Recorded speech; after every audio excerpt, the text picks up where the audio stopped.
மாமாதிய வைத்துவராடை பதிந்த மருங்கழுகும் முப்பரினூரோடு முன்கையிலேந்திய முக்கோள் தன்னழகும் முன்னவர் தந்திடு மொழிகள் நிறைந்திடு முருகன் நிலாவழகும் கற்பகமேவிடு கருணை பொழிந்திடு கமல கண்ணழகும் காரிசி தன்கடல் சூடிய முடியும் கணனத் சிக முடியும் எப்பொழுதும் எதிராஜன் வடிவழகு என் இதயத்துள்ளதால் இல்லை எனக்கெதிர் இல்லை எனக்கெதிர் இல்லை எனக்கெதிரே. சுவாமி எம்பெருமானார் தரிசனம் என்று கொண்டாடப்படுகிறது ஸ்ரீ வைஷ்ணவ சம்பிரதாயத்தை. அதை சொன்னதே நம்பெருமாள் தான். அப்படிப்பட்ட நம்பெருமாள் அந்த எம்பெருமானாருடைய ஆச்சரியமான அந்த வேதாந்த விசாரத்தை சோழசெம்மபுரம் தொட்டாச்சாரிய சச்சிஷ்யராக இருக்கக்கூடிய சீனிவாசாச்சாரியருடைய நியமனத்தின் பேரே அவர் அனுகிரகித்தபடியாலே யதீந்திரமத தீபிகா என்கூடிய அந்த ஆச்சரியமான அந்த கிரந்தம் நமக்கு கிடைக்கப்பெற்றது. யதீந்திரருடைய மதம் என்ன? யதீந்திரருடைய மதம் என்றால் இவர் புதியதாக கண்டுபிடித்த மதம் அல்ல. சாஸ்திரம் என்ன சொல்லிச்சோ அது யதீந்திர சொல்றார். வியாசர் என்ன சொன்னாரோ அது யதீந்திர சொல்லுகிறார். அப்படி இருக்க சொல்லியே அந்த மதத்துடைய சுருக்கமான விஷயத்தை மிகவும் விபுலமாக அல்லாமல் சுருக்கமாக நாம் அத்தனை பேரும் பெண்டிர் என்ன, பேதையர் என்ன, மற்றும் உண்டான மக்கள் என்ன, அவர்கள் அத்தனை பேரும் தெரிந்து கொள்ளும்படியாக சுலபமாக சுலலிதமாக நமக்கு அனுகிரகித்தார் யதீந்திரமத தீபிகா என்கிற கிரந்தத்தை. அதிலே 10 அவதாரங்களை சுவாமி எடுத்துள்ளார் சீனிவாசாச்சாரிய சுவாமி. அதிலே முதல் 3 அவதாரத்தை நாம் பார்த்து கொண்டிருக்கிறோம். அதிலே முதல் அவதாரமாக இருக்கக்கூடிய பிரத்யக்ஷம், 2வது அவதாரமாக இருக்கக்கூடிய அனுமானம். அந்த அனுமானத்தை தான் பார்த்துட்டு இருக்கோம். ஆனால் சாமானியமாக பிரமாணம் பிரமேயம் 2 சொல்லப்படுகிறது. பிரமாணம் 3 என்றும் பிரமேயம் மற்ற 7 என்றும் எடுத்துக்கொள்ளப்பட்டது சுவாமி சீனிவாசாச்சாரியுடைய யதீந்திரமத தீபிகையிலே. அதுல திரவியம் என்றும் அத்ரவியம் என்றும் மேற்கொண்டு சொல்ல போறார். இருக்கட்டும், இப்ப நம்ம அனுமானத்தை பார்த்துட்டு இருக்கோம். நேற்றைய தினம் கடைசியா நம்ம பார்த்தது, ஒருத்தர் என்ன பண்ணார், அனுமானத்தாலே பிரம்மத்தை நான் ஸ்தாபிக்கிறேன்னு. அனுமானத்தால பிரம்மத்தை ஸ்தாபிக்க முடியுமானா முடியாது. பிரம்மத்தை அனுமானத்தாலோ பிரத்யக்ஷத்தாலோ ஸ்தாபிக்க முடியாது. அப்ப சப்த பிரமாணத்தால் தான் சாப்பிட முடியும். அந்த சப்த பிரமாணம் தான் வேதம். சரி, அனுமானத்துல சாதிக்கலாமே சுவாமி, எப்படின்னு கேட்டோம். அவர் அதுக்கு சொல்றார், ஆச்சரியமா தெரிவிக்கிறார். ஒண்ணுமில்லை, ஒரு தச்சன் ஒரு மேஜை பண்ணணும்னா தச்சன் தான் இருக்கணும். தச்சன் தான் மேஜை பண்ணணும். அப்ப மேஜை பண்ணுவதற்கு தச்சன் காரணமாகிறான். அதே போல ஒரு குடம் பண்ணுவதற்கு கொயவன் காரணமாகிறான். அதே போல இந்த பிரபஞ்சம் பண்ணுவதற்கு ஒருத்தர் காரணமாகிறார். அந்த காரணம்தான் யாரு? பிரம்மம். இது அனுமானத்தை நான் சொல்றேன்னு சொன்னார். இந்த மாதிரி ஒரு நாஸ்திகவாதனை கூட அனுமானத்தாலே ஜெயித்து விட்டு வந்தேன் என்று ஒரு சுவாமி வந்து சொல்றார் ஆச்சாரியன்ட்ட. அந்த ஆச்சாரியன் அந்த சிஷ்யனை பார்த்து, நீ 10 நாஸ்திகனை உருவாக்கி கொண்டு வந்திருக்கிறாய் தெரிவிக்கிறார். நேற்றுக்கு இது கடைசியில பார்த்தோம். என்ன 10 நாஸ்திகன்னா, நீ என்ன சொன்னாய்? தச்சன் இருக்கானோ, கொயவன் இருக்கானோ, ஒரு நெசவாளி இருக்கானோ, இவர்களை வைத்துக் கொண்டு பிரம்மத்தை ஸ்தாபிக்க ஆரம்பிச்சாய். அப்ப தச்சன் என்ன, கொயவன் என்ன, நெசவாளி என்ன, அதே ஸ்தானத்துல தான் இருக்காரு. இப்ப ஒண்ணுமில்லை, பர்வதகா வங்கிமான் தூமாத், மலையிலேயே நெருப்பில் பகை இருக்கிறபடியாலே நெருப்பு உண்டுன்னு சொன்னோம். இப்ப சாத்தியம் பட்சம் ஏது திருப்பி திருப்பி இதேதான் சுவாமி 2 நாளா இதையே சொல்லிட்டு இருக்கேன். மறுபடியும் சொல்றேன்னா இன்னைக்கும் இதுதான். ஏன்னா இந்த எல்லாம் கொஞ்சம் சிரமமான விஷயம் வந்தாலும் இதை தெரிஞ்சுண்டா தான் மேற்கொண்டு சப்த பிரமாணத்துக்கு போக முடியும். அப்பதான் இது ஒன்றும் பிரயோஜனம் இல்லைன்னு தெரியும். அது பிரயோஜனம் இல்லைன்னு தெரிஞ்சிருச்சு சுவாமி, நேரா போலாம நீங்க தெரிஞ்சுக்கலையே, எல்லாரும் தெரிஞ்சுக்கணும் போனோம். அதை தெரிஞ்சுட்டா தான் என்னைக்குமே ஒரு விஷயத்த சொல்லும் போது நேரடியா உயர்ந்த விஷயத்துக்கு போக மாட்டான். சாமானிய விஷயத்த சொல்லி இது தள்ளுபடி அப்படின்னு தெரிஞ்சாதான் மேற்கொண்டு உயர்ந்த விஷயத்துல போகணும். சரி, இப்ப அனுமானம் நேற்றுக்கு எப்படி பார்த்தோம்? மலையிலே புகையிருக்கிறபடியாலே நெருப்பிற்கு அனுமானித்த போனோம். அப்ப பட்சம் சாத்தியம் ஹேத்துன்னு பார்த்தோம். அதே போல பட்சம் எது? மலை. சாத்தியம் எது? நெருப்பு. ஹேத்து எது? புகை. அப்ப இந்த புகையை அனுமானத்துக்கு பிரத்யட்சம் தான் அனுமானம் பண்ண முடியும். பிரத்யட்சமா முன்னாடி நான் பார்த்திருக்கணும், பார்த்திருந்தா தான் அனுமானமே பண்ண முடியும். இல்லைன்னா அனுமானத்தை நான் அனுமானிக்கிறேன் அப்படிலாம் பண்ண முடியாது. பிரத்யட்சமா அதை பார்த்திருக்கணும். சரி, ஏற்கனவே பிரத்யட்சம் பார்த்திருக்கேன், புகையும் நெருப்பையும் மடப்பள்ளியில பார்த்திருக்கேன், அதை வைத்துக் கொண்டு சொன்னேன். இப்ப அங்க நெருப்பு இருக்கணும், எங்க மலையில, ஆனா நெருப்பை பார்க்கல. இப்ப அதே போல நெருப்பை பார்க்காம இருக்க செய்தையும் அங்கே புகை இருக்கிறபடியாலே நெருப்பு இருக்குன்னு நம்ம அனுமானித்தோம். இப்ப அதே போல அது எப்படி அனுமானித்தோம்?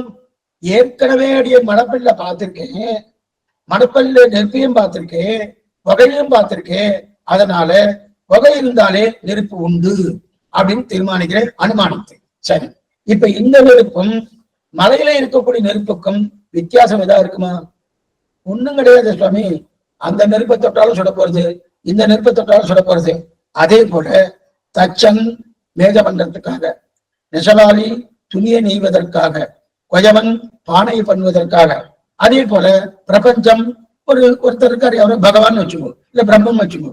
அந்த பிரம்மம் என்னன்னா இப்ப 3 பேருக்கும் பிரம்மத்துக்கும் ஒன்றும் வித்தியாசமே இல்லையே, வித்தியாசம் இல்லையே. அப்ப என்னன்னா அவளுக்கு இருக்கக்கூடிய சக்தி பரிமித சக்தி, அபரிமிதமான சக்தி கிடையாது. பரிமிதம், ஒரு அளவுக்கு உட்பட்ட சக்தி. அப்படின்னா கொயவன் பானையை மட்டும்தான் பண்ண முடியும், மற்றது பண்ண முடியாது. அதே போல இவருக்கான தச்சன் மேதையை மட்டும்தான் பண்ண முடியும், மற்றது கிடையாது. ஆனா அபரிமிதமான சக்தி படைத்தவன் யார்? பகவான். அதனால அபரிமிதமான சக்தி படைத்த பகவானோடு பரிமித சக்தியாக இருக்கக்கூடிய கொயவனையும் நெசவாளனையும் தச்சனையும் சேர்க்க முடியுமா? சேர்க்க முடியாது. சேர்த்தா என்ன சுவாமி? சேர்த்தா என்னன்னா உடனே ஒருத்தர் என்ன சொல்லுவாங்கன்னா, அந்த பிரம்மமும் என்ன போலதான். நான் கொயவனும் நான் பாடம் பண்ணேன், அவர் பிரபஞ்சம் பண்ணார், அவ்வளவுதானே சுவாமி, ஒண்ணும் வித்தியாசமே இல்லையே அப்படின்னு தெரிவிக்கிறாரியா? அது முடியாது. ஏன்னா அவாப்த சமஸ்த காமங்களே பிரத்யேக சமஸ்த கல்யாண குணாத்மகம்னு சொல்லியிருக்கலையா? அதனால பிரத்யட்சத்தாலேயோ அனுமானத்தாலேயோ பிரம்மத்தை ஸ்தாபிக்க முடியாதுன்னா, ஏன்னா இது இந்திரிய விஷயம் இல்ல, அதீந்திரிய விஷயம். அதீந்திரியன்னு பகவானுக்கு பேரு. நம்முடைய கண் கொண்டோ நம்முடைய காது கொண்டோ நம்முடைய நிலையிலையோ பகவானை சேவிக்க முடியாது, சேவிக்க முடியாது. அதீந்திரத்துக்கு விஷயமா இருக்க முடியாது. சப்த பிரமாணம் ஒன்றுதான் பகவானை நாம் காண முடியும். காண முடியும்னா உணர முடியும் அப்படின்னு தெரிவிக்கிறார். இது ஒரு இதுல போயிடுத்து. அதுக்கப்புறம் இன்னொன்னு இருக்கிறார், இல்ல சுவாமி, கர்மத்தை கூட நான் அனுமானத்தால் ஸ்தாபிக்கிறேன். கர்மா உண்டுன்னு சாஸ்திரம் சொல்லி இருக்கு. கர்மா அனாதி. கர்மாக்கள், நம்முடைய கர்மாக்கள் இருக்கிற புண்ணிய பாப கர்மாக்கள், இந்த புண்ணிய பாப கர்மாக்கள் அனாதி. ஆனா இவன் என்ன சொல்றான், இந்த பூர்வபக்ஷி என்ன தெரிவிக்கிறான்னா, கர்மாவையும் அனுமானத்தால ஸ்தாபிக்கிறேன். அது என்னவா ஸ்தாபிக்கணும்? ஒண்ணுமில்ல சுவாமி, இப்ப ஏதோ ஒரு தப்பு பண்ணியிருக்கார், இந்த தப்பு பண்ணினதுக்கு இவருக்கு தண்டனை கொடுக்கணும், ஆனா தண்டனை இல்லை, இவருக்கு தண்டனை கிடைக்கல, கொடுக்கவே இல்லை. அப்ப தண்டனை கொடுக்கணும், தண்டனை கொடுப்பதற்காக இன்னொரு பிறவி இருக்கணும், இன்னொரு பேர் எடுத்ததுன்னு ஆகணும், எடுத்தாதுன்னு இவருக்கு தண்டனை கொடுத்தாகணும், இல்லைன்னா அந்த தப்பு சரியா வராதுன்னு. அப்ப அந்த குற்றத்துக்காக அனுபவிப்பதற்காக இன்னொரு பிறவி இருக்கணும். அதை வைத்துக் கொண்டு அந்த அனுமானத்தாலே கர்மா உண்டுன்னு சொல்றேன். சரி, கர்மா எப்படிப்பட்டது எப்படின்னு கேட்டோம். அந்த பூர்வபக்ஷி வார்த்தை ஒண்ணுமில்லை, இந்த பிறவில போன பிறவியில இதை பண்ணினாங்க, அதனால இந்த பிறவில இந்த கர்மா அனுபவிச்சிருக்காங்க, அதுக்கு முன்பிறவி, அதுக்கு முன்பிறவி, அதுக்கு முன்பிறவி இப்படின்னு சொல்லிட்டே போனா. சரி, அந்த முன்பிறவின்னு சொல்லலையே, எந்த பிறவியில கர்மா பண்ணது இந்த பிறவி வந்திருக்குன்னு சொல்ல முடியுமான்னா அனுமானிக்க முடியாது. அது அனுமானிக்க சொல்ல முடியுமா? சொல்ல முடியாது. சரி சுவாமி, கர்மாக்கள் அனாதியா? கர்மா வந்தேரியா இப்பதான் வந்துதா? இல்ல சுவாமி அனாதியா இருக்கு. அந்த கர்மாக்கள் அனாதியா இருக்குன்னு ஸ்தாபி அப்படி அனுமானத்தால் ஸ்தாபிக்க முடியாது. கர்மாக்கள் அனாதி என்று சாஸ்திரமே ஏற்கனவே சொல்லியிருக்கு. அது சாஸ்திர சித்தம். அந்த சாஸ்திர சித்தம் இருக்கபடியாலே கர்மாக்கள் அனாதி. அப்ப கர்மாக்கள் அனாதின்னு அனுமானத்தை வைத்துக் கொண்டு ஸ்தாபிக்க முடியாது. அதனாலே பிரம்மத்தையோ கர்மத்தையோ நாம் ஸ்தாபிக்கிறோம்னா வேதம் என்கிற சப்த வாக்கியத்தை வைத்துக் கொண்டு ஸ்தாபிக்க முடியுமே தவிர அனுமானத்தாலோ பிரத்யட்சத்தாலோ ஸ்தாபிக்க முடியாது அப்படின்னு சொன்னார். சரி சுவாமி, அப்படி என்ன அந்த வேதங்கள் பிரமாணமா? அடுத்த கேள்வி என்னது? அந்த வேதங்கள் பிரமாணமானா வேதம் பிரமாணம், வேதம் பிரபல பிரமாணம், வேதம் பிரபல பிரமாணம் இப்படின்னா வேதம் பிரமாணம் ஒத்துக்கிறேன். ஏன்னா வேதத்தை மற்றொரு பிரமாணத்தால கொண்டு ஸ்தாபிக்க வேண்டிய நிலையே கிடையாது. வேதம் ஸ்வதகா பிரமாணம். எதற்கு இன்னொரு பிரமாணத்துக்கு உதவி வேணும்? தேவையில்லையே. வேதத்துக்கு மற்றொரு பிரமாணத்தின் உதவி தேவையில்லை. வேதம் இயற்கையாகவே பிரமாணம். என்ன சுவாமி இது என்னவா சொல்ல முடியும்? இதை ஸ்தாபிக்கிறதுக்கு தான் சுவாமி ஸ்ரீபாஷ்யம் ஒரு தடவையா கேட்கணும். அப்படியே சிலதெல்லாம் சொல்லிடுறேன், ஆனா முடியுமோ முடியாது, அது வேற விஷயம். அதாவது நியாயசாஸ்திரம், மீமாம்சா சாஸ்திரம், தர்க்க சாஸ்திரம் இதெல்லாம் அடிப்படை சாஸ்திரம். இந்த சாஸ்திரம் கொஞ்சம் வாசிச்சுன்னு வச்சுக்கோங்க, நமக்கு காலக்ஷேபமே ரொம்ப சீக்கிரமா முடிஞ்சிடும். எதுக்கு சொல்றதுன்னா நியாயசாஸ்திரமோ தர்க்க சாஸ்திரமோ மீமாம்சா சாஸ்திரமோ இதெல்லாம் தெரிஞ்சோம்னா ரொம்ப சீக்கிரமா முடிஞ்சிடும். ஆனா அநேகமா அது தெரியறது கிடையாது. அந்த காலத்துல இருந்திருக்கு, இன்னைக்குதான் அது ரொம்ப குறைஞ்சு போயிடுது. இருக்கட்டும், அதனால அதை தெரிஞ்சுன்னு வச்சுக்க. அப்ப வேதம் ஸ்வதகா பிரமாணம் என்று நல்லா நிரூபிக்கப்படுகிறது. அதுக்கு இன்னொரு பிரமாணம் தேவையே இல்லை, எதுவுமே கிடையாது, அதுவே பிரமாணம். சரி சுவாமி, வேதம் ஸ்வதகா பிரமாணம் சொன்னாங்க, அப்ப பண்ண முடியாதுன்னா அதை ஸ்தாபிக்கிறதுக்கு இன்னொரு பிரமாணம் தேவையில்லை. அது என்னமா சொல்றேன்? இந்த விஷயத்தை அடையன் சப்த பிரமாணத்தை தான் எடுக்கணும். ஆனா இங்கே எதுக்கு எடுத்திருக்கேன்னா, இப்ப இந்த பூர்வபட்சி என்ன சொன்னா, அனுமானத்தாலே கர்மத்தை ஸ்தாபிக்கிறேன்னா, அனுமானத்தால பிரம்மத்தை ஸ்தாபிக்கிறேன்னு சொன்னான். அது முடியாது, சப்த பிரமாணத்தால் தான் பிரம்மத்தை ஸ்தாபிக்க முடியும் சொன்னமோ, அதனால சப்தத்தை எடுக்க வேண்டியிருக்கு. அப்ப சப்தம் பிரமாணமா? சப்தம் என்கிட்ட சொல்லக்கூடிய வேதம் பிரமாணமான பிரமாணம். எப்படி பிரமாணம்? பிரியத்துக்காக சொல்றேன், ஒரே ஒரு லௌகிக திட்டாங்க சொல்றேன். அநேகமா நீதிமன்றத்திலாம் வக்கீல்கள்லாம் வாதம் பண்ணுவாங்க. எதிராளி வக்கீல் இவர் இந்த பட்சத்துக்கு, இவர் அந்த பட்சத்துக்கு வக்கீலுக்கு பண்ணணும் பேசிட்டு இருக்கச்சே, அவருக்கு தன் பட்சத்தவருக்கு நல்லது பண்ணணுன்றதுக்காக என்னென்னோ பேசினா அது பிரயோஜனம் இல்லை. என்னென்னோ பேசினா அது பேர் இல்லை. அவர் அப்ப என்ன பண்ணணும்? வக்கீல் அங்க வந்து பேசணும்னாலே வக்கீலுக்குண்டான சட்டம் இருக்கணும். அந்த சட்டத்தின்படிதான் அவர் பேசணும். தன் கட்சிக்காரர் என்பதற்காக, அவரை காப்பாற்றுன்றதுக்காக அந்த சட்டத்தில் அதற்கு இடமே இல்லாததான ஒன்று எடுத்து ஒரு பேசினா உடனே ஒரு வெள்ள தள்ளிடுவார். சட்டத்துக்கு மீறி பேசிட்டு இருக்க போன்னு சொல்லுவான். என்ன சொல்ல, சட்டம் இதுதான் சொல்றது என்ன? நான் சொல்றேன் சட்டம் இந்த வக்கீல் சொல்ல முடியுமா? சொல்ல முடியாது. ஏன்னா சட்டம் ஏற்கனவே இயற்றப்பட்டது. ஒண்ணுமே இல்லாத ஒரு மனிதர்களாக இயற்றப்பட்ட சட்டத்தை இவர்கள் மீற முடியாது, அதுதான் பிரமாணம் அப்படின்னு வச்சுட்டு இருக்க செய்து, இந்த சட்டம் மமை ஆக்ஞா, இது பகவானால கொடுக்கப்பட்ட சட்டம். பகவான் இதை ஆணைன்னு சொல்றாரு, இதை சட்டம்னு சொல்றாரு. எப்ப சட்டம்னு சொல்லியாச்சோ இதை மீற முடியும்னா மீற முடியாது. எப்படி வக்கீலானவர் தன்னுடைய கட்சிக்காரரை காப்பாற்றுவதற்காக சட்டத்தை மீறி பேசினால் அந்த வக்கீலே இல்லையாக்கினா இல்லையா? அதே போலதான் ஸ்வதகா பிரமாணம் வேதம். அப்ப சாஸ்திரத்தை கொண்டுதான் பிரம்மத்தை ஸ்தாபிக்க முடியும். சரி, அப்ப அந்த வக்கீல் இஷ்டத்துக்கு பேசினா சட்டத்துக்கு ஆபத்து வந்துடும். அவர் இஷ்டத்துக்கு ஏதோ பேசினா சட்டத்துக்கு ஆபத்து வந்துடும் எல்லாம். ஆனா இந்த சாஸ்திரத்தை ஸ்தாபிக்கிறதுக்கு வேணா தர்க்க சாஸ்திரம் என்ன, நியாய சாஸ்திரம் என்ன, மீமாம்சா சாஸ்திரம் என்ன, இது கொண்டு ஸ்தாபிக்கலாமே தவிர அதற்காக சொத்தகா பிரமாணம் எதுன்னா வேதமே. இந்த விஷயத்த அங்கதான் பார்க்கணும். அடைய இங்க சொல்றதுக்கான ஏற்கனவே சொல்லிட்டேன். இவர் இந்த மாதிரி ஒரு விதண்டாவாதம் பண்றபடியால இதை சொல்ல வேண்டியது. சரி இருக்கட்டும். அப்ப அனுமானத்தால பிரம்மத்தை ஸ்தாபிக்க முடியாது. மேலும் அனித்தியத்தை அனுமானத்தால் ஸ்தாபிக்க நையாயிக விஷயம் தள்ளப்பட்டது தான் முக்கியம். இத சொல்றது யாருன்னா நையாயிகன். அனித்தியத்தை என்னன்னா நித்தியமாக இருக்கக்கூடிய தன்மை அனித்தியத்தை அனுமானத்தால ஸ்தாபிக்கலாம் சொல்றானோ நையாயிகன். அந்த நையாயிக ஸ்தானம் தப்பப்பட்டது. இப்ப அனுமானத்தை சுவார்த்த அனுமானம். இன்னொரு விஷயம் சுவாமி இதை விடமாட்டார கொஞ்சம் இது தெரிஞ்சின்றாதான் மேற்கொண்டு சப்த பிரமாணத்துக்கு போகவே முடியும். இன்னும் அநேகமா இந்த காலட்சேபம் இல்ல முடிஞ்சா அதிகபட்சம் அடுத்த காலட்சம் இது இருக்கும். அதுக்கப்புறம் சப்த பிரமாணம் தான். சப்த பிரமாணம் வந்து ஆனந்தமா இருக்கும். ஒண்ணு இதுல ஆனந்தம் இல்லைன்னு அடியே சொல்லல, இருக்கு. கொஞ்சம் இது கொஞ்சம் ட்ரை தான். ஏன்னா நமக்கு உகந்ததா இல்லை. அனுமானம் பண்ணியா தன்மை தெரிஞ்சுக்கணும். பூர்வாச்சாரியர் சொன்னா நம்ம சேவிக்கிறோம். அதே போல ஆழ்வார்கள் சொன்னாலும் சேவிக்கிறோம். அவ்வளவுதான். அனுமானமே கிடையாது. ஓ அவ சொல்லி இருக்கிறா அதனால சேவிக்கிறோம் அப்படிலாம் கிடையாது. அவ சொன்னதே பிரயோஜனம் அப்படின்னு கேட்கிறோம். இருக்கட்டும். அப்படி இருக்க இப்ப இந்த அனுமானத்தை ரெண்டா பிரிக்கிறான். ஏற்கனவே பிரிச்சலே சுவாமி, நிறைய இன்னும் பிரிக்க போறா, இன்னும் நிறைய பிரிக்க போறா. இந்த அனுமானத்தை ரெண்டா பிரிக்கிறார்.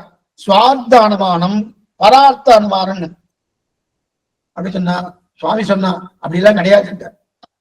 இது பிரிக்கிறாங்க, பூர்வபக்ஷி பிரிக்கிறாங்க, ரெண்டா பிரிக்கிறாங்க அனுமானத்தை. சுவார்த்த அனுபவம், பரார்த்த அனுபவம்.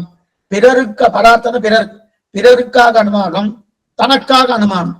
இதுதான் சுவார்த்தம்னா என்னது? தனக்காக. பரார்த்தம்னா பிறருக்காக. அப்ப பிறருக்காக பண்ணப்பட்ட அனுமானம், தனக்காக பண்ணப்பட்ட அப்படிலாம் கிடையாது. எந்த அனுமானமா இருந்தாலும் சுவார்த்த அனுமானம் தான். தனக்காக சொல்லப்பட்ட அனுமானம் தான் சுவாமியுடைய.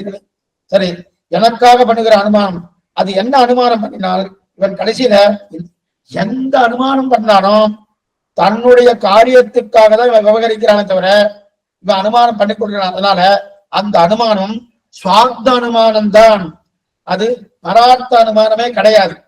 எந்த நம்ம ஏற்கனவே பார்த்துக்கணும், அனுமானங்கள் 5 அவயவங்களோடு கூடியது.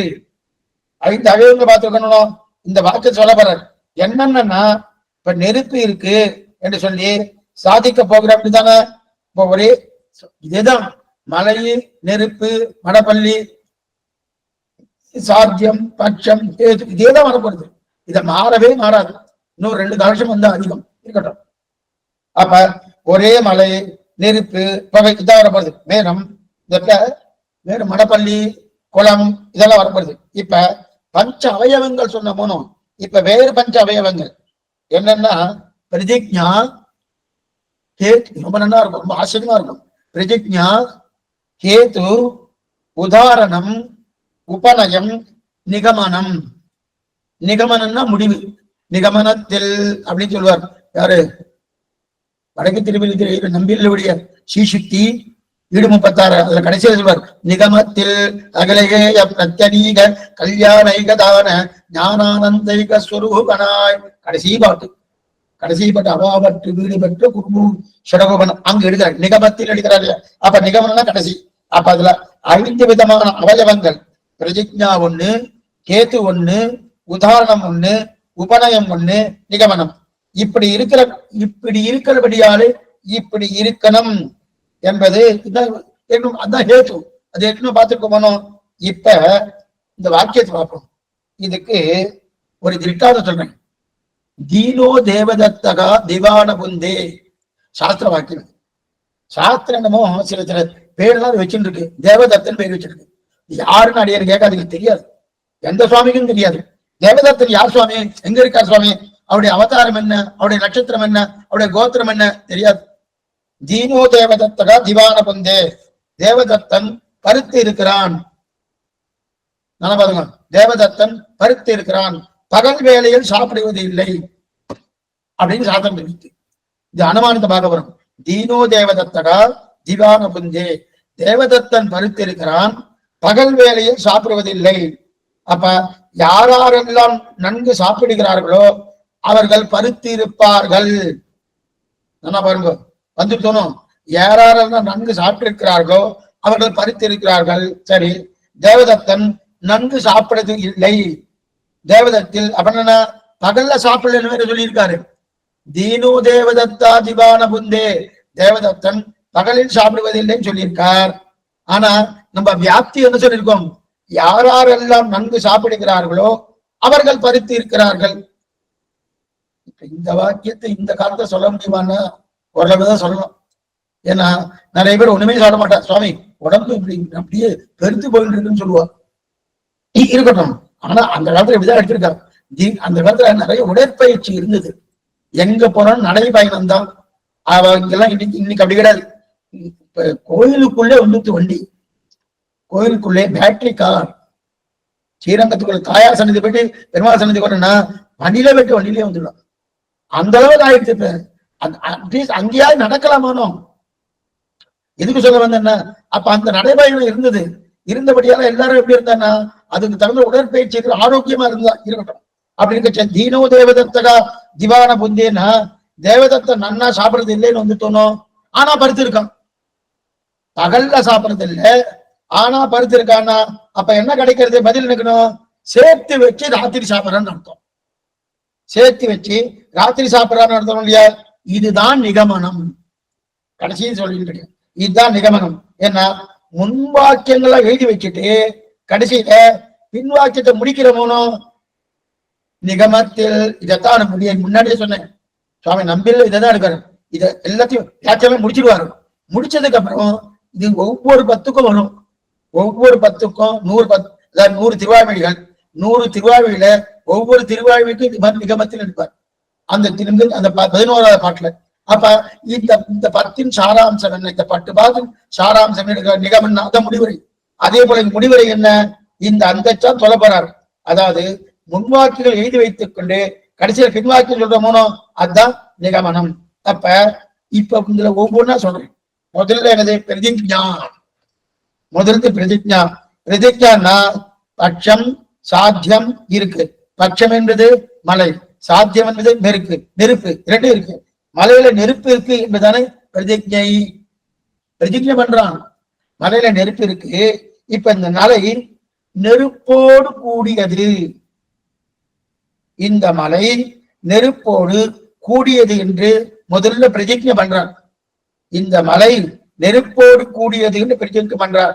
முதல்ல மேலெழுந்த வாரியா சொல்றேன், அதுக்கப்புறம் உள்ளுக்குள்ள போய் நல்லா விவரமா சொல்றேன். 5 அவயவங்கள் முதல்ல மேலெழுந்து வர சொல்றேன். பிரதிஜா. பிரதிஜா இந்த மலை நெருப்போடு கூடியதுன்னு முதல்ல பிரதிஜை பண்றான். இது பிரதிஜா. 2வது கேது. கேதுன்னா காரணம். இந்த மலையில் புகையிருக்கிறபடியாலே நெருப்பு அப்படி தெரியாது. இதுதான் ஹேத்து. இது ஹேத்து. 3வது உதாரணம். உதாரணம்னா முதல்ல வியாப்திய சொல்லி அதுக்கு திருட்டாந்தத்தை பிறகு சொல்லணும். அப்ப உதாரணம் இது சுவாமி, வியாப்தி எது? ஏற்கனவே ஒரு மடப்பள்ளியில பார்த்திருக்காரனோ அதுதான் உதாரணம். அப்ப மடப்பள்ளி தான் உதாரணம். அந்தது எங்கெங்கெல்லாம் புகை உள்ளதோ அங்கங்கெல்லாம் திருப்பிருக்கும் மடப்பள்ளியை போல. இது உதாரணம். அடுத்து உபநயனம். உபநயனா பொருள் போட்டுக்கணும். உபநயனா அருகிலேன்னு அர்த்தம். உபநயனகா. நயம்னா கண்ணு, கண்ணுக்கு அருகிலே. உபநயனம் எல்லாம் அருகே. உபநயனம் இதை சேர்க்கணும், இதோடு இதை சேர்க்கணும். அதான் உபநயனம். வியாபியமான ஹேத்து பட்சத்தில் இருக்குன்னு சொன்னோமோ. ஏது பட்சத்துல இருக்கு. ஏது எது? புகை. பட்சம் எது? மலை. மலையில புகை இருக்குன்னு சொல்ல அதுதான் உபநயனம். அதாவது நெருப்புக்கு வியாக்கியமான புகையை உடையது இம்மலை. நெருப்புக்கு வியாக்கியமான புகையை உடையது இம்மலை. ஆக முதலில் சொன்ன வாக்கியம் என்பது மலையில நெருப்பு இருக்கு என்று. 2வது ஹேது, மலையில புகை. 3வது உதாரணம், எங்கெங்கெல்லாம் புகை இருக்கோ அங்கங்கெல்லாம் நெருப்பு இருக்கும் மடப்பள்ளியிலே, அப்படின்னு உதாரணம். 4வது உபநயனம், இந்த மலையில் நெருப்பு இருக்குன்னு சொன்னோமோ அப்ப அருகிலே, அது உபநயனம். 5வது புகை உடையதாக இருக்கையாலே இம்மலையில் நெருப்பு இருக்கு. இதுதான் நிகமனம். 5வது நிகமனம். இந்த 5 அவயவத்தை தான் சொல்ல போறார். இப்ப இந்த இடத்துல நெருப்பு உடையது இம்மலை என்று எழுதினால் சம்ஸ்கிருதத்தில் எழுதுகிறார் என்று அர்த்தம். நெருப்பு உடையது சாமான்யமா தமிழ்ல என்ன சொல்லுவோம், அந்த மலையில் நெருப்பு இருக்கிறது அப்படின்னு சொல்லுவோம். சம்ஸ்கிருத பாஷை இதை ஒத்துக்காது. நெருப்பு உடையது இம்மலை அப்படின்னு எழுதணும். நெருப்பை உடையது இம்மலை, இம்மலையில் நெருப்பு இருக்குன்னு சொன்னா அது தமிழ் எழுதுற அர்த்தம். அது சாமானிய தமிழ், சாமானியமா தமிழ்ல நடக்கிறான்னு சொல்ற மோனம். அந்த நடக்கிறான்னு சொன்னா அதே சம்ஸ்கிருதத்துல நடக்கிறான்னு சொல்ல மாட்டாரு. என்னன்னா நடை என்னும் கிரியையை உடையவராக இருக்கிறார் அப்படின்னு சொல்லுவார். நடை என்னும் கிரியை, கிரியை என்னன்னா அது ஒரு காரியம். அந்த நடை என்னும் காரியத்தை உடையதாக இருக்கிறான்னு சொல்றா இல்லையா, இப்படிதான் சம்ஸ்கிருதம் சொல்லும். ஏன் சொல்ல நடக்கிறான்னு சொல்லாதானா, சொல்லாது. அது வியாப்தியெல்லாம் சேர்த்து அது மாத்திரம் அன்வயம் வெத்திரேகத்தை ரெண்டுத்தையும் சேர்த்துதான் சொல்லணும். இது சம்ஸ்கிருத பாஷைக்கே இருக்கக்கூடிய ஆச்சரியமான ஒரு வைபவம் இருக்கட்டும். அப்ப சாமானியமா தமிழ்ல சொல்றது வேற, சம்ஸ்கிருதம் சொல்றது வேற. அதுக்கு சொல்றதுன்னா சம்ஸ்கிருதத்துல இது ஒத்துக்க மாட்டான். என்ன ஒத்துக்காட்டா, மலையில் நெருப்பு இருக்குன்னு சொன்னா ஒத்துக்க மாட்டார். மலை நெருப்பை உடையது இம்மலை, நெருப்பை உடையது இம்மலை அப்படின்னு எழுதுறாரு இல்லையா. இதற்குதான் அர்த்த போத சாப்த போதன்னு ஒரு ஒரு அர்த்தத்தை சொல்லுவார். அர்த்த போதன்னு சொல்லுவா அல்லது சாப்த போதன்னு சொல்லுவா. ஏன்னா ஒரு சப்தத்துக்கு ஒரு சக்தி இருக்கு. அந்த சக்தி என்ன பண்ணும்னா ஒரு ஞானத்தை உருவாக்கும். உருவாக்குவா சுவாமி. ஆமா, ஏன்னா ஒண்ணுமில்லை, ஆழ்வார் சப்த பாட்டுகள்லாம் இருக்கு இல்லையா, அந்த பாட்டுகள்லாம் அந்த சப்தத்துக்கெல்லாம் அர்த்தம் உண்டா இல்லையா? இல்லையா, புத்தகத்தை பார்த்து படிக்கிறோமே, அது வெறும் பிரிண்ட் பண்ண அச்சு காகிதம் கிடையாது. ஆழ்வாருடைய திருவுள்ள வந்து அதுக்கு உண்டான சக்தி இருக்கணும். அதே போல ஒவ்வொரு சப்தத்துக்கும் சக்தி உண்டு. அந்த சக்தி என்ன பண்ணும்னா அது ஒரு ஞானத்தை உருவாக்கும். இப்ப என்ன ஞானம் கொடுக்கும்னா நடையோடு கிரியையோடு கூடியவராக இருக்கிறார் என்கிற அந்த சப்தமே அந்த சக்தியால் அந்த அறிவைத்தான் கொடுக்கிறது. இது சம்ஸ்கிருத பாஷை. நடையோடு கிரியையோடு கூடியவராக இருக்கிறார். அந்த சுவாமி எப்படி இருக்கார், நடந்துட்டு இருக்கார் அப்படின்னு நாம சொல்லுவோம், தமிழ்ல சொல்லுவோம். நடையோடு கிரியையோடு கூடியவராக இருக்கிறார் என்கிற அந்த சப்தமே அந்த சக்தியால் அந்த அறிவை கொடுக்கும் அப்படின்னு. சரி, இப்ப இது வரைக்கும் இது பார்த்துக்கணும். ஆக 5 அவயவங்கள் பார்த்துக்கணும். இப்ப அது விபுலமா பார்க்கணும். ஏற்று இப்ப முதல் நிலை என்ன, பிரதிஜா. பிரதிஜானா அங்க என்னது பிரதிஜா பண்றாரு, என்ன பிரதிஜா, பட்சத்தில் சாத்தியம் இருக்கு, அந்த மலையில் நெருப்பு இருக்குன்னு பிரதிஜா பண்றாரு இல்லையா, அது முதல் நிலை. 2வது ஹேத்து, இந்த மலையில் இருக்குன்னு சொல்லணும். எது இருக்கு, ஹேத்து இந்த மலையில் இருக்குன்னு சொல்லணும். என்ன ஏத்து சுவாமி, என்ன ஏத்து, அதான் புகை, ஏத்துதான் புகை, அந்த புகை இருக்குன்னு சொல்லணும். 2வது. 3வது உதாரணம், எங்கெங்கெல்லாம் நெருப்பு இருக்கோ அங்கங்கெல்லாம் புகை உண்டு என்கிற வியாப்தியை சொல்லிக் கொண்டு உதாரணம் இருக்குது மணப்பள்ளி, மணப்பள்ளியை சொல்லணும். 4வது உபநயனகா, உபநயனம். உபநயனா திருட்டாந்தத்தை சொல்லி மணப்பள்ளியில் புகை இருக்கும் போது நெருப்பு இருந்தபடியாலே இங்கே புகை இருக்கிறபடியாலே இங்கே நெருப்பு இருக்கும். இதுதான் உபநயனம். அந்த உபநயனம் சொல்லணும். அதுக்கு மேலே அதாவது இங்க கொண்டு வந்து சேர்க்கணும். உபநயனம் சேர்ப்பது, உப்ப அருகிலே, நயனம் நயனம் சேர்ப்பது, உபநயனம்னா சேர்ப்பது. 2 சேர்க்கிறமோ அதான் உபநயனம் அப்படின்னு தெரிவிக்கிறார். மணப்பல்ல பார்த்தத மலையில கொண்டு சேர்க்கிறாருன்னா, மணப்பல்ல ஏற்கனவே பார்த்திருக்காரு புகையும் நெருப்பையும், அதான் மலையில கொண்டு சேர்க்கிறாருன்னா அதான் உபநயனம். அதுக்கப்புறம் 5வது நிகமனம். நிகமனம்னா அன்றைய வெத்திரேக்கத்துன்னு சொன்னோம். அப்படின்னா இம்மலை நெருப்போடு கூடியது என்பது கடைசியா அன்வயம். ஆகவே இம்மலை நெருப்பு இல்லாமையோடு கூடியது அல்ல, இது வெத்திரேக்கம். ரொம்ப ஜாகிரதையா சொல்லணும். இந்த சப்தங்கள்லாம் சம்ஸ்கிருத பாஷையே கரணம் தப்பினா மரணம். கம்பி மேல நடக்கிற மாதிரி அந்த ஒவ்வொரு சப்தங்களும் சம்ஸ்கிருத பாஷைக்கு இருக்கக்கூடிய தன்மை. அதனால்தான் அது பணக்கார பாஷைன்னு சொல்லுவா, உயர்ந்த பாஷைன்னு சொல்லுவா, பணக்கார பாஷைன்னு சொல்லுவா. எதுக்கு சொல்ல வந்தேன்னா அது எப்படி சொல்லணும், அண்மைய வெத்திரேக்கம் சொல்றச்சே நல்லா பார்த்துக்கோ. இந்த மலை நெருப்போடு கூடியது அப்படின்னு தெரியுது. ஆகவே இம்மலை இது அன்வயம். ஆகவே இம்மலை நெருப்பு இல்லாமையோடு கூடியது அல்ல, இது வெதிரேகம். நெருப்பு இல்லாமையோடு கூடியது அல்ல, இது வெதிரேகம். நெருப்பு இல்லாமையோடு கூடியது எது? குளம். நெருப்பு இல்லையே, குளத்துல நெருப்பு இருக்கா? நெருப்பு இல்லையனோ.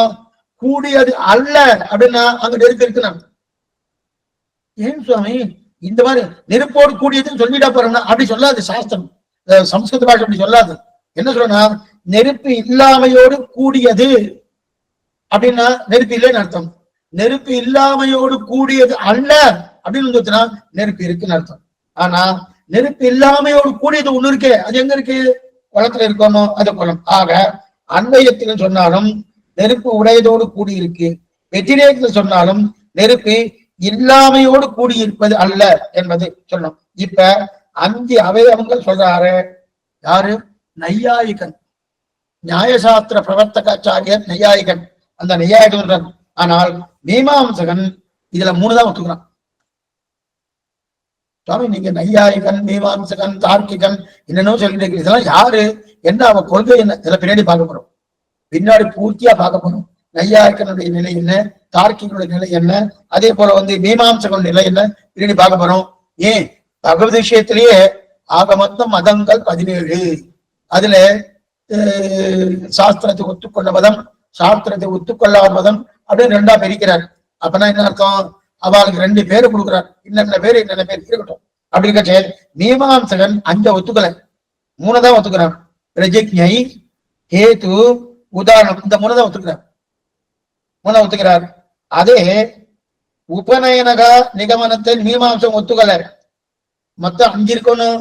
பிரஜிஜா, ஏது, உதாரணம், அதுக்கப்புறம் உபநயனக நிகமனம் 5 இருக்கணும். அந்த 5ல மீமாம்சகன் 3 தான் ஒத்துக்கிறான். ஏன் சுவாமி எதனாலன்னா அவன் 3 போடும், அந்த 3ஆலே அனுமானம் பண்ணிடலான். அதே நேரத்துல இந்த பௌத்தன் இருக்கானு, பௌத்தன் சாஸ்திரத்தை ஒத்துக்கல. ஆனா பௌத்தன் என்ன பண்றான்? 2 தான் ஒத்துக்கிறான். பௌத்தன் 2 தான் ஒத்துக்கிறான். உதாரணம், உபநயனம், இந்த 2 போறான். ஆனா உதாரணம் எது? மடப்பள்ளி, அங்க நான் நெருப்பை பார்த்தேன், அதே போல இங்கும் பார்க்கணும் சொன்னா. அதனால உதாரணம் எடுத்தோம்னா உபநயனம்னா அருகலை இருக்கணுமோ, 2 சேர்க்கணுமோ, சேர்க்கக்கூடிய தன்மையையும் அதுக்கு உதாரணத்தையும் 2 தான் பௌத்தம் எடுத்துட்டான்.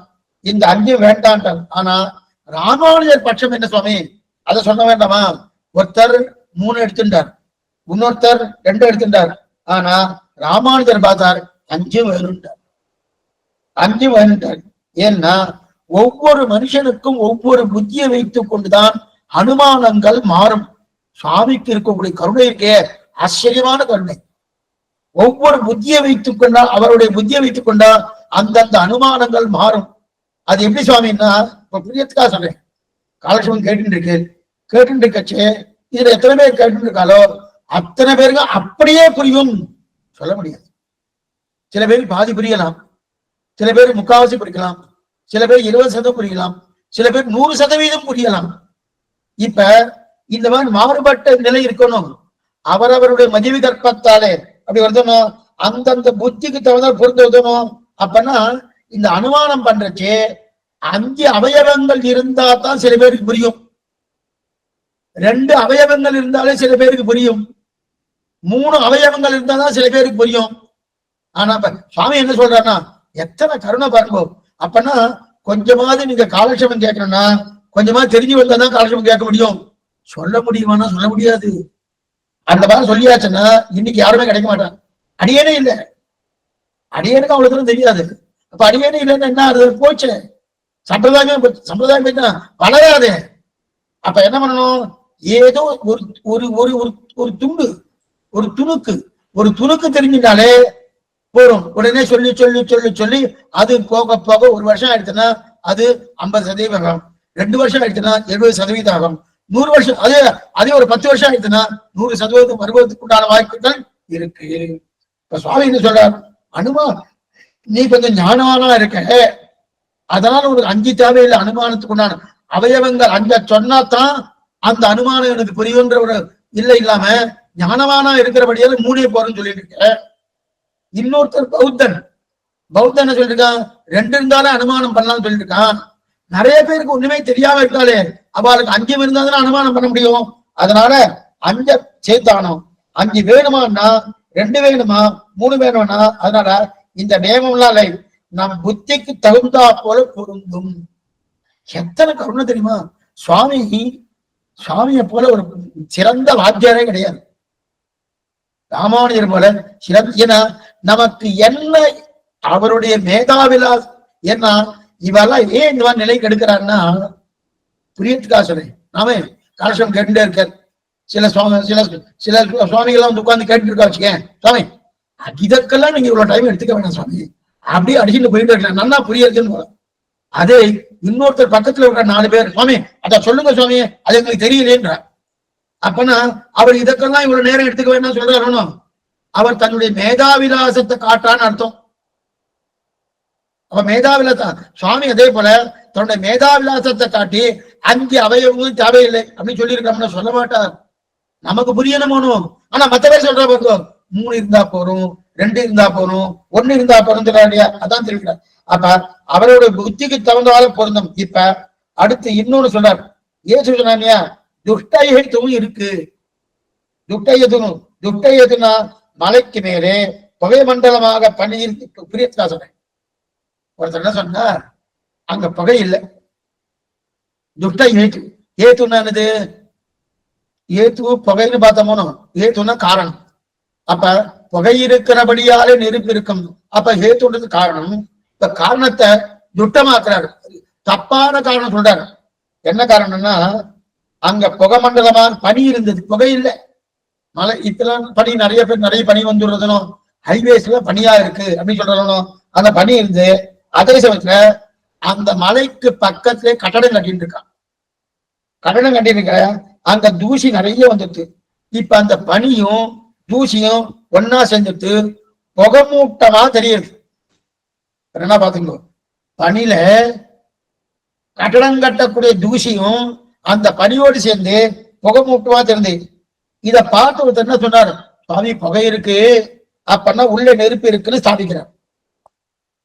உள்ளே நெருப்பு இருக்குன்னு தாக்கிறார். நெருப்பு இருக்குமா? நெருப்பு இருக்காது. ஏன்னா அது புகையே இல்லையே. நெருப்பினாலே வரப்பட்ட புகை அல்ல, அது பனி. அது பக்கம் பக்கத்துல கட்டடம் இடிந்தபடியாலே கட்டுறதுனாலே அதுல வரக்கூடிய தூசி, அது ரெண்டும் சேர்ந்து அந்த புகை மூட்டமா இருக்கு. அதனால அந்த ஹேத்து சத்வேத்துவாக இருக்கு. சத்தியேத்துவாக இருக்கணும்.